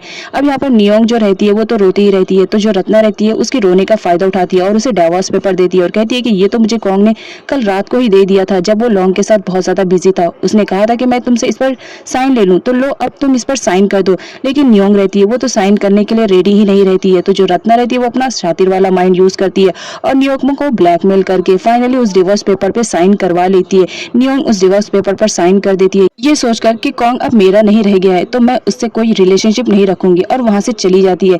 ये देखकर रत्ना के दिल को तो बहुत ज्यादा ठंडक मिलती है कि फाइनली नियोंग नाम की मुसीबत तो यहाँ से गई। अब वो खुशी खुशी आती है लॉन्ग के पास और उससे कहती है कि गुड न्यूज, हमारा प्लान काम कर दिया, देखो मैंने डिवोर्स पेपर पे भी साइन करवा लिया है। अब नेक्स्ट टारगेट है कॉन्ग के सिग्नेचर इस पे चाहिए, क्योंकि अगर कॉन्ग के सिग्नेचर मिल जाएंगे तो ये डिवोर्स पेपर तो समझो हो ही गया। यहाँ पर लॉन्ग बोलती है देखो मैं कितना ज्यादा स्मार्ट हूँ ना। अब नेक्स्ट सीन में एक नियोंग को दिखाया जाता है जो कॉन्ग के घर से सीधा अपने मॉम के पास आती है और रोती रहती है। यहाँ पर जब पिट देखती है कि उसकी बेटी इतना ज्यादा रो रही है तो उसे हक करके पूछती है कि क्या बात है, तुम इतना ज्यादा रो क्यों रही हो। जहाँ पर नियोंग पूरी सच्चाई अपनी मॉम को बता देती है कि कॉन्ग ने उसे धोखा दिया। अब नेक्स्ट सीन में कॉन्ग को दिखाया जाता है जहाँ पर उसे होश आता है, लेकिन उसके सर में बहुत ज्यादा दर्द रहता है। उसने जो डोज लिया था वो बहुत हैवी रहता है। वो अपने आप को ऐसा पाता है कि उसने कपड़े नहीं पहने, वो तो डर जाता है, वो फटाफट जाता है नियोंग को ढूंढने की कोशिश करता है। वो हर जगह नियोंग को ढूंढता है, लेकिन नियोंग तो उसे मिल ही नहीं रही होती है क्योंकि नियोंग वहां से जा चुकी थी। अब ये रत्ना देख रही होती है। यहाँ पर दिखाया जाता है जब कॉन्ग नियोंग के कमरे में आता है तो वहाँ पर एक एनवलप देखता है। वो एनवलप खोल के पढ़ता है तो शॉक में रहता है क्योंकि वहाँ एनवलप डिवोर्स पेपर का था और वो डिवोर्स पेपर पे साइन भी हो चुका था, जिस पर नियोंग की साइन देखकर कॉन्ग तो शॉक्ड में रहता है। तभी रत्ना वहां पर आती है और ऐसा प्रिटेंड करती है कि उसे तो कुछ भी मालूम नहीं है। वो बोलती है कॉन्ग ये क्या है। यहाँ पर वो देख लेती है कि डिवोर्स पेपर है। वो बोलती है मैंने तुमसे कहा था ना, वो तौर से बहुत ज्यादा प्यार करती है, वो उसी के साथ अपना टाइम स्पेंड करना चाह रही है, इसी वजह से तो वो लोग पैसे भी चोरी किए हैं। तुम क्यों नहीं मानते हो, मैं तुम्हें बार बार कह रही हूँ कि उस लड़की को तुम डिवोर्स दे दो, लेकिन तुम नहीं मान रहे हो। देखो वो लड़की कितनी तेज है, तुम्हें डिवोर्स देकर अपने बॉयफ्रेंड के साथ चली गई है, जिसकी वजह से कॉन्ग वहां से चला जाता है। रत्ना बहुत ज्यादा खुश होती है कि मेरा प्लान फाइनली कामयाब हो गया, बस किसी भी तरह कॉन्ग की साइन मिल जाए। अब नेक्स्ट सीन में दिखाया जाता है यहाँ पर सारे लोगों को मालूम पड़ जाता है कि कॉन्ग ने किस तरह नियोंग को धोखा दिया है। तौर को भी मालूम पड़ जाता है तो वो कॉन्ग की पिटाई करने के लिए उसके घर जाने लगता है, जिस पर ईम उसे रोकती है और कहती है कि तुम्हें अभी मेल मिली है, अगर तुमने कुछ भी ऐसा वैसा किया तो कॉन्ग तुम्हें लंबा फंसाएगा और तुम जेल में ही रहोगे, नियोंग की मेहनत पूरी बर्बाद हो जाएगी। अब इन लोग के समझाने पर तौर समझ जाता है और वो बोलता है ठीक है मैं नहीं जाऊंगा। बट यहाँ पर तौर बोलता है कि हमें कुछ ना कुछ तो करना चाहिए, अदरवाइज इसी तरह कॉन्ग नियोंग की लाइफ को स्पॉइल करके रख देगा। और तुम देख रहे हो नियोंग कितना ज्यादा हर्ट हुई है कॉन्ग से, कुछ ना कुछ तो जरूर करना चाहिए। अब नेक्स्ट सीन में हमारी नियोंग को दिखाया जाता है जिसका रो रो का बुरा हाल हो जाता है कि कॉन्ग ने उसे इतना बड़ा धोखा दे दिया। अब इधर कॉन्ग को दिखाया जाता है जिसके हाथ में डिवोर्स पेपर रहता है। वो नियोंग के पास कॉल करता है ताकि वो पूछ सके कि नियोंग ने डिवोर्स पेपर पे साइन क्यों किया है, क्योंकि उसे तो कुछ भी याद नहीं रहता है। लेकिन यहाँ कॉल पिट रिसीव करती है और वो कॉन्ग पर भड़क जाती है और उससे कहती है कि तुम्हारी हिम्मत कैसे हुई मेरी बेटी पर कॉल करने के लिए, उसकी लाइफ को तुमने बर्बाद कर दिया, अब तो उसे सही से चैन से जीने दो, क्या उसे जीने भी नहीं दोगे। अपने रिवेंज के और बदले के चक्कर में तुमने उसकी लाइफ को स्पॉइल करके रख दिया है। यहाँ पर कॉन्ग कहता है कि आंटी मुझे एक बार नियोंग से बात करने दीजिए, लेकिन जो पिट रहती है वो बोलती है कि मैं किसी भी हालत में तुम्हारी बात मेरी बेटी से नहीं करवाऊंगी, और ये कहते हुए वो कॉल को कट कर देती है। यहाँ पर जो कॉन्ग रहता है वो सोचने की कोशिश करता है कि एक्चुअल में कल क्या हो गया जिसकी वजह से नियोंग ने डिवोर्स पेपर पे साइन कर दिया, क्योंकि उसे तो कुछ भी याद नहीं रहता है। अब यहाँ पर टिन और त्यानचाई को दिखाया जाता है जो दोनों डिसाइड करते हैं कि हमें कॉन्ग को पूरी सच्चाई बता देनी चाहिए। उसने रिवेंज के चक्कर में नियोंग की पूरी लाइफ को स्पॉइल कर दिया है, और यहाँ पर सच्चाई बताने के लिए वो लोग कॉन्ग के घर पर आते हैं, जहाँ कॉन्ग को लग रहा होता है कि ये लोग नियोंग के फेवर में बात करने के लिए आए हैं, तो वो उन लोग से सही से बात नहीं करता है। अब यहाँ पर जो त्यानचाई रहता है उसे पूरी सच्चाई बताने की कोशिश करता है कि तुम्हें मालूम भी है तुम्हारे डैड ने नियोंग को हाफ प्रॉपर्टी का ओनर क्यों बनाया, तुम्हें तो कुछ आइडिया भी नहीं है। रत्ना ने जितना तुम्हें बताया बस तुमने उतना ही सुन के ले लिया। अब सच्चाई क्या है मेरे मुंह से सुनो। जो तुम्हारे डैड हैं और नियोंग के डैड दोनों ही बहुत ही बेस्ट फ्रेंड थे, और बिजनेस सबसे पहले स्टार्ट करने वाला कोई और नहीं नियोंग के फादर थे, जिनका पूरा अमाउंट लगा था। और जैसे कि तुम्हारी रत्ना आंटी ने तुम्हें बताया होगा कि तुम्हारे डैड पिट से प्यार करते थे, लेकिन पिट जैक को पसंद करती थी। इस वजह से तुम्हारे डैड ने बदला लेने के चक्कर में हर वो चीज जैक से छीन लिया था। जब लेकिन उन्हें रियलाइज हुआ तो उन्होंने वो चीज वापस करने की कोशिश की, और उन्होंने वापस किया, वो भी उस वक्त जब वो अपनी आखिरी सांसें गिन रहे थे। लेकिन तुम्हें तो कुछ फर्क नहीं पड़ता है, तुम्हें तो सिर्फ अपने अपनी प्रॉपर्टी चाहिए, अब सच्चाई तुम्हारे सामने है, अब फैसला तुम्हें करना है। अब यहाँ पर कॉन्ग बहुत ज़्यादा स्ट्रेस में रहता है कि उसने बहुत बड़ी गलती कर दी है। यहाँ पर रत्ना को दिखाया जाता है, वो तो कॉन्ग को चुपके चुपके देख रही होती है, तभी वहाँ पर लॉन्ग आती है। यहाँ पर रत्ना उसे बोलती है कि जाओ, कॉन्ग इस वक्त बहुत ज़्यादा स्ट्रेस में है, तुम्हें उसका स्ट्रेस कम करना चाहिए। तो उसका स्ट्रेस कम करने के लिए लॉन्ग उसके पास आती है और आते ही कहती है, तुम्हें उस लड़की के लिए स्ट्रेस लेने की ज़रूरत नहीं है जो तुम्हारी लाइफ में है नहीं। और क्यों ले रहे हो? क्योंकि वो तुमसे प्यार नहीं करती, किसी और के साथ प्यार करती। देखो वो बहुत ही ज़्यादा चालाक है, इसी वजह से तो उसने तुम्हें डिवोर्स दे दिया है ताकि वो अपने बॉयफ्रेंड के साथ अपनी हैप्पी लाइफ को स्टार्ट करे। लेकिन जो कॉन्ग रहता है यहाँ पर तो उसे पूरी सच्चाई मालूम पड़ चुकी थी कि नियोंग ऐसी नहीं है, तो वो लॉन्ग का हाथ छुड़वाकर वहां से चला जाता है। अब नेक्स्ट सीन में दिखाया जाता है हमारी जो नियोंग रहती है वो अपना घर भी चेंज कर चुकी होती है ताकि वो कॉन्ग से कभी दोबारा न मिल पाए। अब यहाँ पर कॉन्ग को दिखाया जाता है जिसे पूरी सच्चाई मालूम पड़ चुकी होती है। वो नियोंग की फोटोज देखता है और उससे कहता है कि तुम फिक्र मत करो, मेरे डैड ने जो गलती की है मैं उसे दोबारा रिपीट नहीं करूंगा, जो तुम्हारा है मैं उसे तुम्हें दे कर रहूंगा। यहाँ पर दिखाया जाता है वो नियोंग का पता करने की कोशिश करता है ताकि वो उससे बात कर सके। अब यहाँ पर नियोंग को दिखाया जाता है जहाँ पर वो गार्डनिंग कर रही होती है, तभी कुछ बच्चे आते हैं अपना बॉल लेने के लिए, जो अनफॉर्चुनेटली नियोंग के पास आ जाता है। यहाँ पर बच्चों को देखकर नियोंग बहुत ज्यादा खुश हो जाती है और यहाँ पर वो बोलती है क्या मैं भी तुम लोग के साथ खेलूं, और उन लोग के साथ इंजॉय करती है। अब यहाँ पर दिखाया जाता है जो कॉन्ग रहता है वो कसिनो में अच्छे तरीके से काम करता है और हर चीज को पूरी जिम्मेदारी के साथ निभाता है ताकि वो कसिनो का कभी लॉस न कर पाए, और यहाँ पर वो किसी को भी भाव नहीं देता है। अब नेक्स्ट सीन में दिखाया जाता है जो कॉन्ग रहता है वो कसिनो के कुछ पेपर्स को पढ़ रहा होता है और उस पर साइन कर रहा होता है, तभी वहाँ पर लॉन्ग आती है और उसे इम्प्रेस करने की कोशिश करती है। रत्ना आती है, वो कहती है कि लग रहा है तुम बहुत ज्यादा बिजी हो और साइन कर रहे हो, तो लो इस पेपर पे भी साइन कर दो। यहाँ पर कॉन्ग बोलता है कि आखिर कौन से पेपर से, जहाँ पर रत्ना बताती है कि डिवोर्स पेपर है, जिसकी वजह से कॉन्ग नहीं साइन करता है और वहां से चला जाता है। अब यहाँ पर तौर और इन दोनों नियोंग से मिलने के लिए आते हैं, लेकिन तभी तौर देखता है इतने सारे बच्चे, वो बच्चे नियोंग को बहुत ज्यादा पसंद करने लगे थे। वो बोलते हैं कि अगर तुमने हमारी दीदी को जरा भी परेशान करने की कोशिश की है तो याद रखना हमसे बुरा कोई नहीं होगा। अब यहाँ पर जो इम रहती है वो उन बच्चों को देखकर बहुत ज्यादा खुश हो जाती है। तौर तो कुछ भी समझ में नहीं आता है कि इतने सारे बच्चे आ कहाँ से गए। नियोंग बताती है कि ये हमारे पड़ोस के बच्चे हैं, मेरे साथ खेलने के लिए आए हुए हैं। यहाँ पर दिखाया जाता है जो इम रहती है वो बहुत खुश रहती है तौर के साथ। अब यहाँ पर रत्ना और लॉन्ग को दिखाया जाता है वो किसी तरह प्लानिंग कर रहे होते हैं ताकि कॉन्ग डिवोर्स पेपर पे साइन कर दे। एक बार डिवोर्स पेपर पे साइन हो जाएगा तो दोनों की साइन हो जाएगी, उसके बाद लॉन्ग का रास्ता क्लियर हो जाएगा, वो फिर किसी भी तरह कॉन्ग से शादी करके इस घर में आ जाएगी। अब यहाँ पर ये सारी बातें सर्वेंट सुन लेती है और वो जेनी को कॉल करके पूरी इन्फॉर्मेशन बताती है और उससे कहती है इतनी इन्फॉर्मेशन दी हूँ तो कुछ अमाउंट मुझे मिलना चाहिए। जिस पर जेनी बोलती है मैं तुम्हें डबल क्या डबल अमाउंट दूंगी, तुम मुझे बस वहाँ की इन्फॉर्मेशन प्रोवाइड करते रहो। अभी यहाँ पर सर्वेंट बात ही कर रही होती जेनी से, तभी वहाँ पर प्रे आ जाती है और वो सर्वेंट की सारी बातें सुन लेती है, लेकिन वो क्लियर नहीं सुनती है। यहाँ पर वो उसे धमकी देती है कि अगर तुमने मुझे पूरी सच्चाई नहीं बताया तो याद रखना मैं तुम्हारा बुरा हाल करूंगी, और तुम्हें मालूम है ना मैं किस तरह तुम्हें मारती हूँ। जिस पर सर्वेंट सब बता देती है। अब कॉन्ग को लॉन्ग की पूरी सच्चाई मालूम पड़ चुकी हुई होती है, तो वो उसे ढूंढता है बट वो कहीं नहीं मिलती है। तो कॉन्ग उसकी मॉम के पास कॉल करता है और उनसे पूछने की कोशिश करता है कि लॉन्ग इस वक्त कहाँ है, लेकिन उसकी मॉम को भी नहीं मालूम रहता है कि लॉन्ग इस वक्त कहाँ है। वो बोलती है कि अगर तुम्हें कहीं मालूम पड़ा कि मेरी बेटी है तो प्लीज मुझे भी इन्फॉर्म करना, क्योंकि मैं भी उसे कल रात से ढूंढ रही हूँ। इस वजह से कॉन्ग और भी ज्यादा डर जाता है कि आखिर लॉन्ग कहाँ पर गई हुई है। उसकी मॉम को भी नहीं मालूम कि एक्चुअल में वो कहाँ है। अब नेक्स्ट सीन में लॉन्ग और रत्ना को दिखाया जाता है। यहाँ पर लॉन्ग को दिखाया जाता है वो हर न्यूज़पेपर में ढूंढती रहती है कि हो सकता है कि जेनी की डेथ की खबर हो, लेकिन वो शॉक रहती है क्योंकि किसी भी न्यूज़पेपर में जेनी की डेथ की न्यूज रहती ही नहीं है। तभी वहाँ पर रत्ना आती है और वो शॉक में हो जाती है क्योंकि उसके फोन पर जेनी की कॉल्स आ रही थी। अब ये बात वो लॉन्ग को बताती है। लॉन्ग भी बहुत ज्यादा डर जाती है कि जेनी की तो डेथ हो चुकी है, हमने उसे अपने हाथों से मारा, तो उसके फोन से कॉल कौन कर रहा है। यहाँ पर जो रत्ना रहती है वो हिम्मत बना के कॉल रिसीव करती है। यहाँ पर वो तो सुन के शॉक में रहती है कि वो कॉल किसी और की नहीं जेनी की रहती है। जेनी बोलती है क्यों घबरा गई हो मुझे जिंदा देखकर, फिक्र मत करो, तुम्हारी लाइफ को स्पॉइल करने के लिए मैं आ रही हूँ, और याद रखना मैं बहुत जल्द कॉन्ग को भी तुम्हारी सच्चाई बता दूंगी कि तुमने किस तरह नियोंग को उसकी लाइफ से दूर किया और मेरा मर्डर करने की भी कोशिश की है। अब याद रखना मैं आ रही हूँ, अब से तुम दोनों अपनी उल्टी गिनती शुरू कर दो, क्योंकि याद रखना मैं बहुत जल्द कॉन्ग को तुम्हारी सच्चाई बताने वाली हूँ। अब यहाँ पर दिखाया जाता है जेनी कॉल कट कर देती है और ये सब वो प्रे के साथ मिलकर कर रही होती है। अब यहाँ पर जेनी और प्रे की फ्रेंडशिप हो जाती है क्योंकि जेनी की जान उस वक्त प्रे ने बचाई थी जब वो बहुत ही ज्यादा बुरी कंडीशन में थी। इस वजह से उसने प्रे को सब कुछ सच बता दिया था, जिसकी वजह से प्रे भी अब जेनी की हेल्प करने के लिए रेडी थी। थी।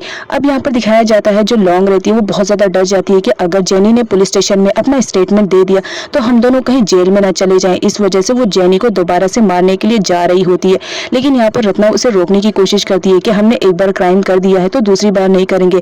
लेकिन जो लॉन्ग रहती है उसके भड़कावे में दोबारा रत्ना आ जाती है और यहाँ पर वो लोग गेट ओपन करते रहते हैं जाने के लिए।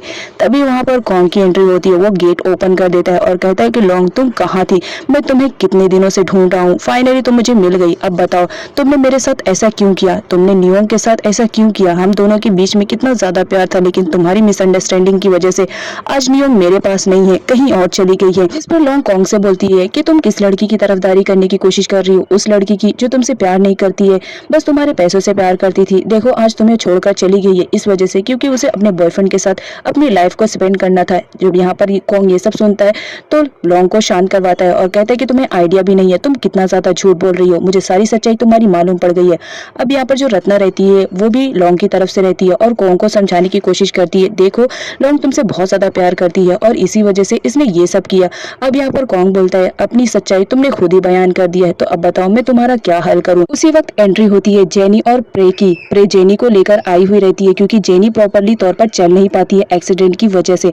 अब यहाँ पर जेनी और प्रे दोनों लॉन्ग और रत्ना की सच्चाई कॉन्ग को बताते हैं कि किस तरह तुम्हारी वाइफ को इन लोगों ने जबरदस्ती डिवोर्स पेपर पे साइन करने के लिए मजबूर किया था और ये काम किसी और ने नहीं, तुम्हारी खुद की बुआ रत्ना ने किया था। और यहाँ पर जेनी ये भी सच्चाई बता देती है कि कॉन्ग को फंसाने के लिए लॉन्ग ने ही उसके गैराज में कैसीनो का चुराया हुआ अमाउंट रखा था। अब यहाँ पर जो लॉन्ग रहती है वो कॉन्ग को एक्सप्लेन करने की कोशिश करती है कि कॉन्ग किसी भी तरह उसकी बातों में आ जाए।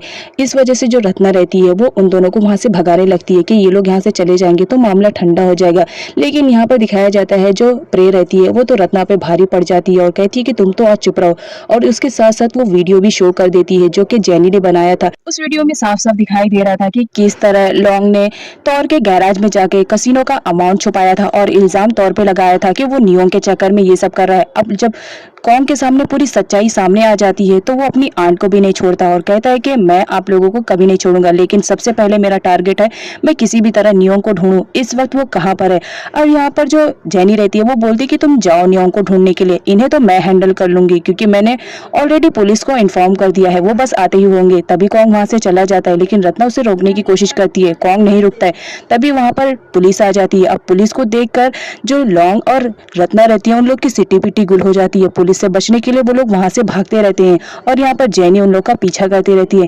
यहाँ पर भागते भागते उन्हें एक मिट्टी का घड़ा टाइप का दिखता है जो कि बहुत बड़ा रहता है। वो लोग उसमें छुप जाते हैं ताकि पुलिस उन्हें ना ढूंढ पाए और ऐसा ही होता है। वहां से पुलिस चली जाती है लेकिन तभी वहां पर जेनी और प्रे आ जाती है और वो दोनों उन लोग का भांडा फोड़ देती है और कहती है कि पुलिस ये रहे आपके कसूरवार और इन्हें लेकर जाओ। और रत्ना के जाने के बाद वहां पर प्रे बोलती है जेनी से, मैंने कहा था ना अगर तुम मुझे सच्चाई बताओगी तो हो सकता है मैं तुम्हारी हेल्प कर दूं। देखो एज अ फ्रेंडशिप के तौर पर मैंने तुम्हारी हेल्प कर दिया है, तो क्या ख्याल है, क्या हम दोनों फ्रेंडशिप कर लें। अब यहाँ पर जेनी बोलती है मुझे कुछ टाइम लगेगा क्योंकि मुझे नहीं लगता कि मुझे तुमसे फ्रेंडशिप करनी चाहिए, क्योंकि मैंने ऑलरेडी तुम्हें उस वक्त ही अपना फ्रेंड मान लिया था जब मैंने हॉस्पिटल में तुम्हें देखा था कि तुमने मेरी जान बचाई। तो लोग फ्रेंडशिप का हाथ, तो अब हम दोनों फ्रेंडशिप कर लेंगे।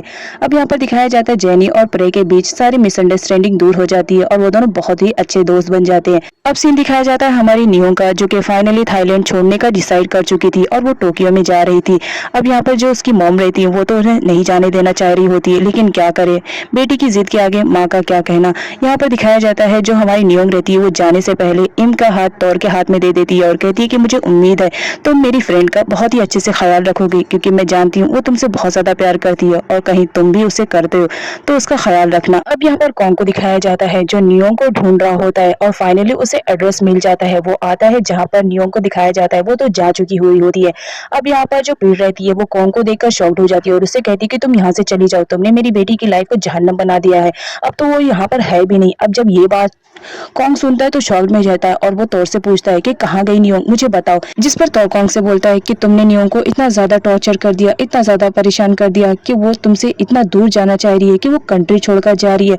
अब जब ये बात कॉन्ग सुनता है तो बहुत शॉक में रहता है क्योंकि उसने ये एक्सपेक्टेशन नहीं किया था। अब यहाँ पर वो सारे लोगों को सच बता देता है कि जो डिवोर्स का मैटर था उसकी आंट और लॉन्ग का करा धरा था। अब यहाँ पर वो सारे लोगों से माफी मांग लेता है और उनसे प्रॉमिस करता है कि अगर नियोंग उसे वापस मिल गई गई तो वो कभी भी नियोंग के साथ बुरा नहीं करेगा, जिसकी वजह से पीट रेडी हो जाती है और वो तोड़ को बोलती है कि ठीक है, अब तुम लेकर जाओ कॉन्ग को, अब आगे जो भी फैसला रहेगा वो मेरी बेटी खुद डिसाइड करेगी। अब यहाँ पर दिखाया जाता है जो कॉन्ग रहता है वो फटाफट अपनी कार की स्पीड बढ़ाकर एयरपोर्ट जाने लगता है। इधर नियोंग को दिखाया जाता है वो इस फैसले पे खुश तो नहीं रहती है, लेकिन वो क्या करे, अपनी बेबी की लाइफ को सिक्योर करने की वजह से वो कंट्री छोड़कर जाती है। फाइनली यहाँ पर नियोंग अपनी बेस्ट फ्रेंड इम को गुड बाय बोलती है और कहती है कि मेरी मॉम का ख्याल रखना। अब यहाँ पर वो जाने ही लगती है, तभी अचानक से उसे चक्कर आने लगते हैं, जिसकी वजह से वो गिरने लगती है। तो इम और टिन उसे संभालते हैं और टिन उसे साइड में लेकर बैठाता है और कहता है कि अगर तुम्हारी कंडीशन इतनी ज्यादा बुरी है तो तुम ट्रैवल कैसे करोगी। लेकिन जो नियोंग रहती है वो बोलती है कि कोई बात नहीं, मैं मेडिसिन खा लूंगी और मेडिसिन खाने के बाद मैं ठीक हो जाऊंगी, लेकिन मैं अपना ट्रैवलिंग जरूर करूंगी। जिस पर इम बोलती है ठीक है, लाओ मैं तुम्हें तुम्हारी मेडिसिन दे दूं। अब वो मेडिसिन ढूंढने लगती है नियोंग के पर्स में, लेकिन नियोंग मना कर रही होती है। तभी इम मेडिसिन निकाल लेती है और उस पर वो देख लेती है कि ये प्रेगनेंसी की मेडिसिन है। अब यहाँ पर जो इम रहती है वो नियोंग को बोलती है क्या तुम सच में प्रेग्नेंट हो, जिस पर नियोंग रोते हुए बोल देती है कि हाँ वो प्रेग्नेंट है। अब यहाँ पर इम उस पर गुस्सा करती है कि मैं तुम्हारी बेस्ट फ्रेंड हूँ, तुमसे इतने ज्यादा क्लोज हूँ, लेकिन तुमने मुझे इतनी बड़ी बात नहीं बताई, क्यों नहीं बताई, तुमने कैसे कर लिया ये सब, और क्या कॉन्ग को इसके बारे में मालूम है। जिस पर नियोंग उसे बताती है कि इस बच्चे के बारे में अभी किसी को भी नहीं मालूम पड़ा है सिवाय तुम्हें।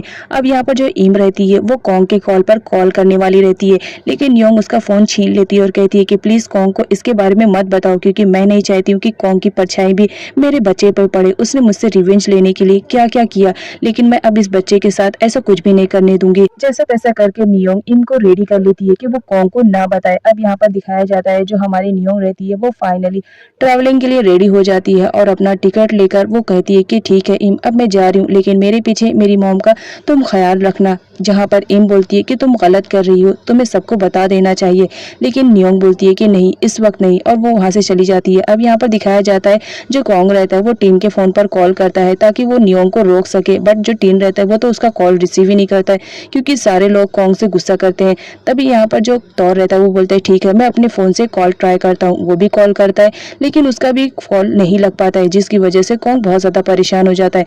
यहाँ पर नियोंग को दिखाया जाता है फ्लाइट का टाइमिंग 30 मिनट्स का रहता है, जिसकी वजह से वो वेट करने लगती है। अब यहाँ पर जब वो वेटिंग एरिया में बैठे रहती है तभी वहाँ पर एक बच्चे को देखती है जो दौड़ते हुए आता है और गिर जाता है। तभी वहाँ पर उसके फादर आते हैं और उसे प्यार से संभालते हुए उसे एक जगह बिठाते हैं और उसकी केयरिंग करने लगते हैं। तभी उसकी मॉम भी आती है और केयरिंग करने लगते हैं। तभी यहाँ पर नियोंग को अपने बेबी की फिक्र होने लगती है। अब नेक्स्ट सीन में दिखाया जाता है फाइनली इम पीट को इन्फॉर्म कर देती है कि नियोंग प्रेग्नेंट है। अब यहाँ पर जो पीट रहती है वो ये सब सुन के शॉक रहती है कि नियोंग ने उसे कुछ भी नहीं बताया और वो इस कंडीशन में ट्रैवल करने जा रही है।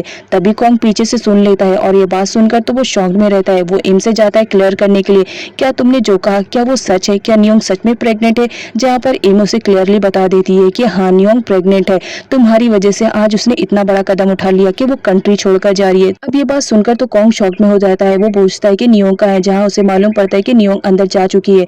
तो फटाफट कॉन्ग आता है और अपनी गाड़ी से अपना वीजा और पासपोर्ट निकालता है और फटाफट जाता है ताकि वो नियोंग को किसी भी तरह रोक पाए। अब यहाँ पर नियोंग को दिखाया जाता है जो कि फ्लाइट में फाइनली बैठ चुकी होती है और अपने पास्ट के बारे में सोचती रहती है, लेकिन वो सोचती है कि कुछ नहीं, मैं और मेरे बेबी फ्यूचर में खुश रहेंगे।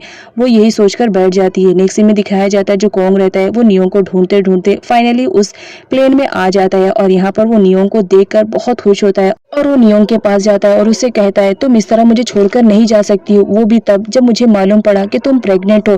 अब यहाँ पर जो नियोंग रहती है वो बोलती है कि तुम यहाँ से चले जाओ, मुझे तुम्हारी शक्ल भी नहीं देखनी है। जिस पर कॉन्ग बोलता है एक बार मेरी बात तो सुन लो, प्लीज मुझे छोड़कर मत जाओ, हमारे बीच जो भी मिसअंडरस्टैंडिंग हुई है मैं क्लियर कर दूंगा।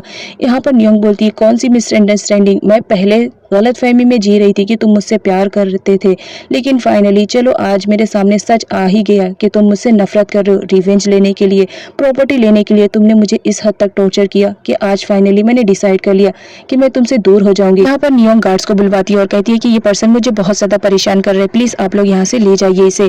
अब यहाँ पर दिखाया जाता है कॉन्ग के पास टिकट नहीं रहता है तो गार्ड उसे लेकर जाते हैं, जहाँ पर कॉन्ग नियोंग से बार बार सॉरी कहता है और कहता है कि प्लीज मुझे एक मौका दे दो, मेरी बेबी को मुझसे अलग मत करो। लेकिन नियोंग नियोंग नहीं मानती है और प्लेन में बैठ जाती है। यहाँ पर कॉन्ग जब वापस आ जाता है तो थोर उस पर गुस्सा कर रहा होता है कि ये सब तुम्हारी वजह से है हो रहा है, अगर तुमने नियोंग का ट्रस्ट जीता होता तो आज ऐसा नहीं होता, और इन दोनों के बीच फाइट होने लगती है। लेकिन यहाँ पर कॉन्ग को दिखाया जाता है वो तो नियोंग के पीछे भाग रहा होता है और उसे कहता है कि प्लीज़ मुझे यहाँ से जाने दो, गार्ड्स प्लीज़ मुझे छोड़ दो, मुझे एक बार मेरी वाइफ से मिलने के लिए जाने दो। लेकिन तभी वो देखता है कि फ्लाइट तो उड़ चुकी है। वो नियोंग के पीछे जाने की कोशिश करता है और चिल्लाता है, नियोंग प्लीज़ मुझे छोड़कर मत जाओ, प्लीज़ मुझे एक मौका दो, आई एम सॉरी, मैंने पास्ट में जो भी गलतियाँ की मुझे माफ़ कर दो। लेकिन यहाँ पर दिखाया जाता है नियोंग तो जा चुकी थी। इस वजह से कॉन्ग बहुत ज़्यादा अपसेट हो जाता है, इतना ज़्यादा कि उसे कुछ भी समझ में नहीं आ रहा होता है। वो नियोंग का ही नाम ले रहा होता है, जिसे देखकर बाकी सारे लोगों को उस पर तरस आ रहा होता है। तभी वहाँ पर एक लेडी की एंट्री होती है, जिसे देखकर कॉन्ग के चेहरे पे थोड़ी सी स्माइल आती है। वो तो शॉक्ड में रहता है और दिखाया जाता है वो कोई और नहीं, हमारी नियोंग रहती है। यहाँ पर कॉन्ग नियोंग को देखकर बहुत ज़्यादा खुश हो जाता है और उसे हग कर लेता है। अब यहाँ पर नियोंग जो रहती है वो कॉन्ग से कहती है कि मैंने अपने बेबी के लिए ये डिसाइड किया कि मैं तुम्हें छोड़कर नहीं जाऊँगी, क्योंकि मैं नहीं चाहती हूँ कि मैं किसी बच्चे को उसके फादर से अलग करूँ। अब यहाँ पर जो कॉन्ग रहता है वो बहुत ज़्यादा खुश होता है और नियोंग से प्रॉमिस करता है कि लाइफ में कभी भी वो उसके साथ कभी भी ऐसा कोई काम नहीं करेगा जिसकी वजह से वो हर्ट होए। कॉन्ग ये बात कहते हुए नियोंग को हग कर लेता है और उसे अपनी गोद में उठाकर बहुत खुश होता है। फ्रेंड्स, ये ड्रामे की तो हैप्पी एंडिंग हो गई है, लेकिन नेक्स्ट एक और ड्रामा आने वाला है, वो भी बहुत ही ज़्यादा अमेजिंग और इंटरेस्टिंग है। आई होप आप सब उसे भी देखेंगे।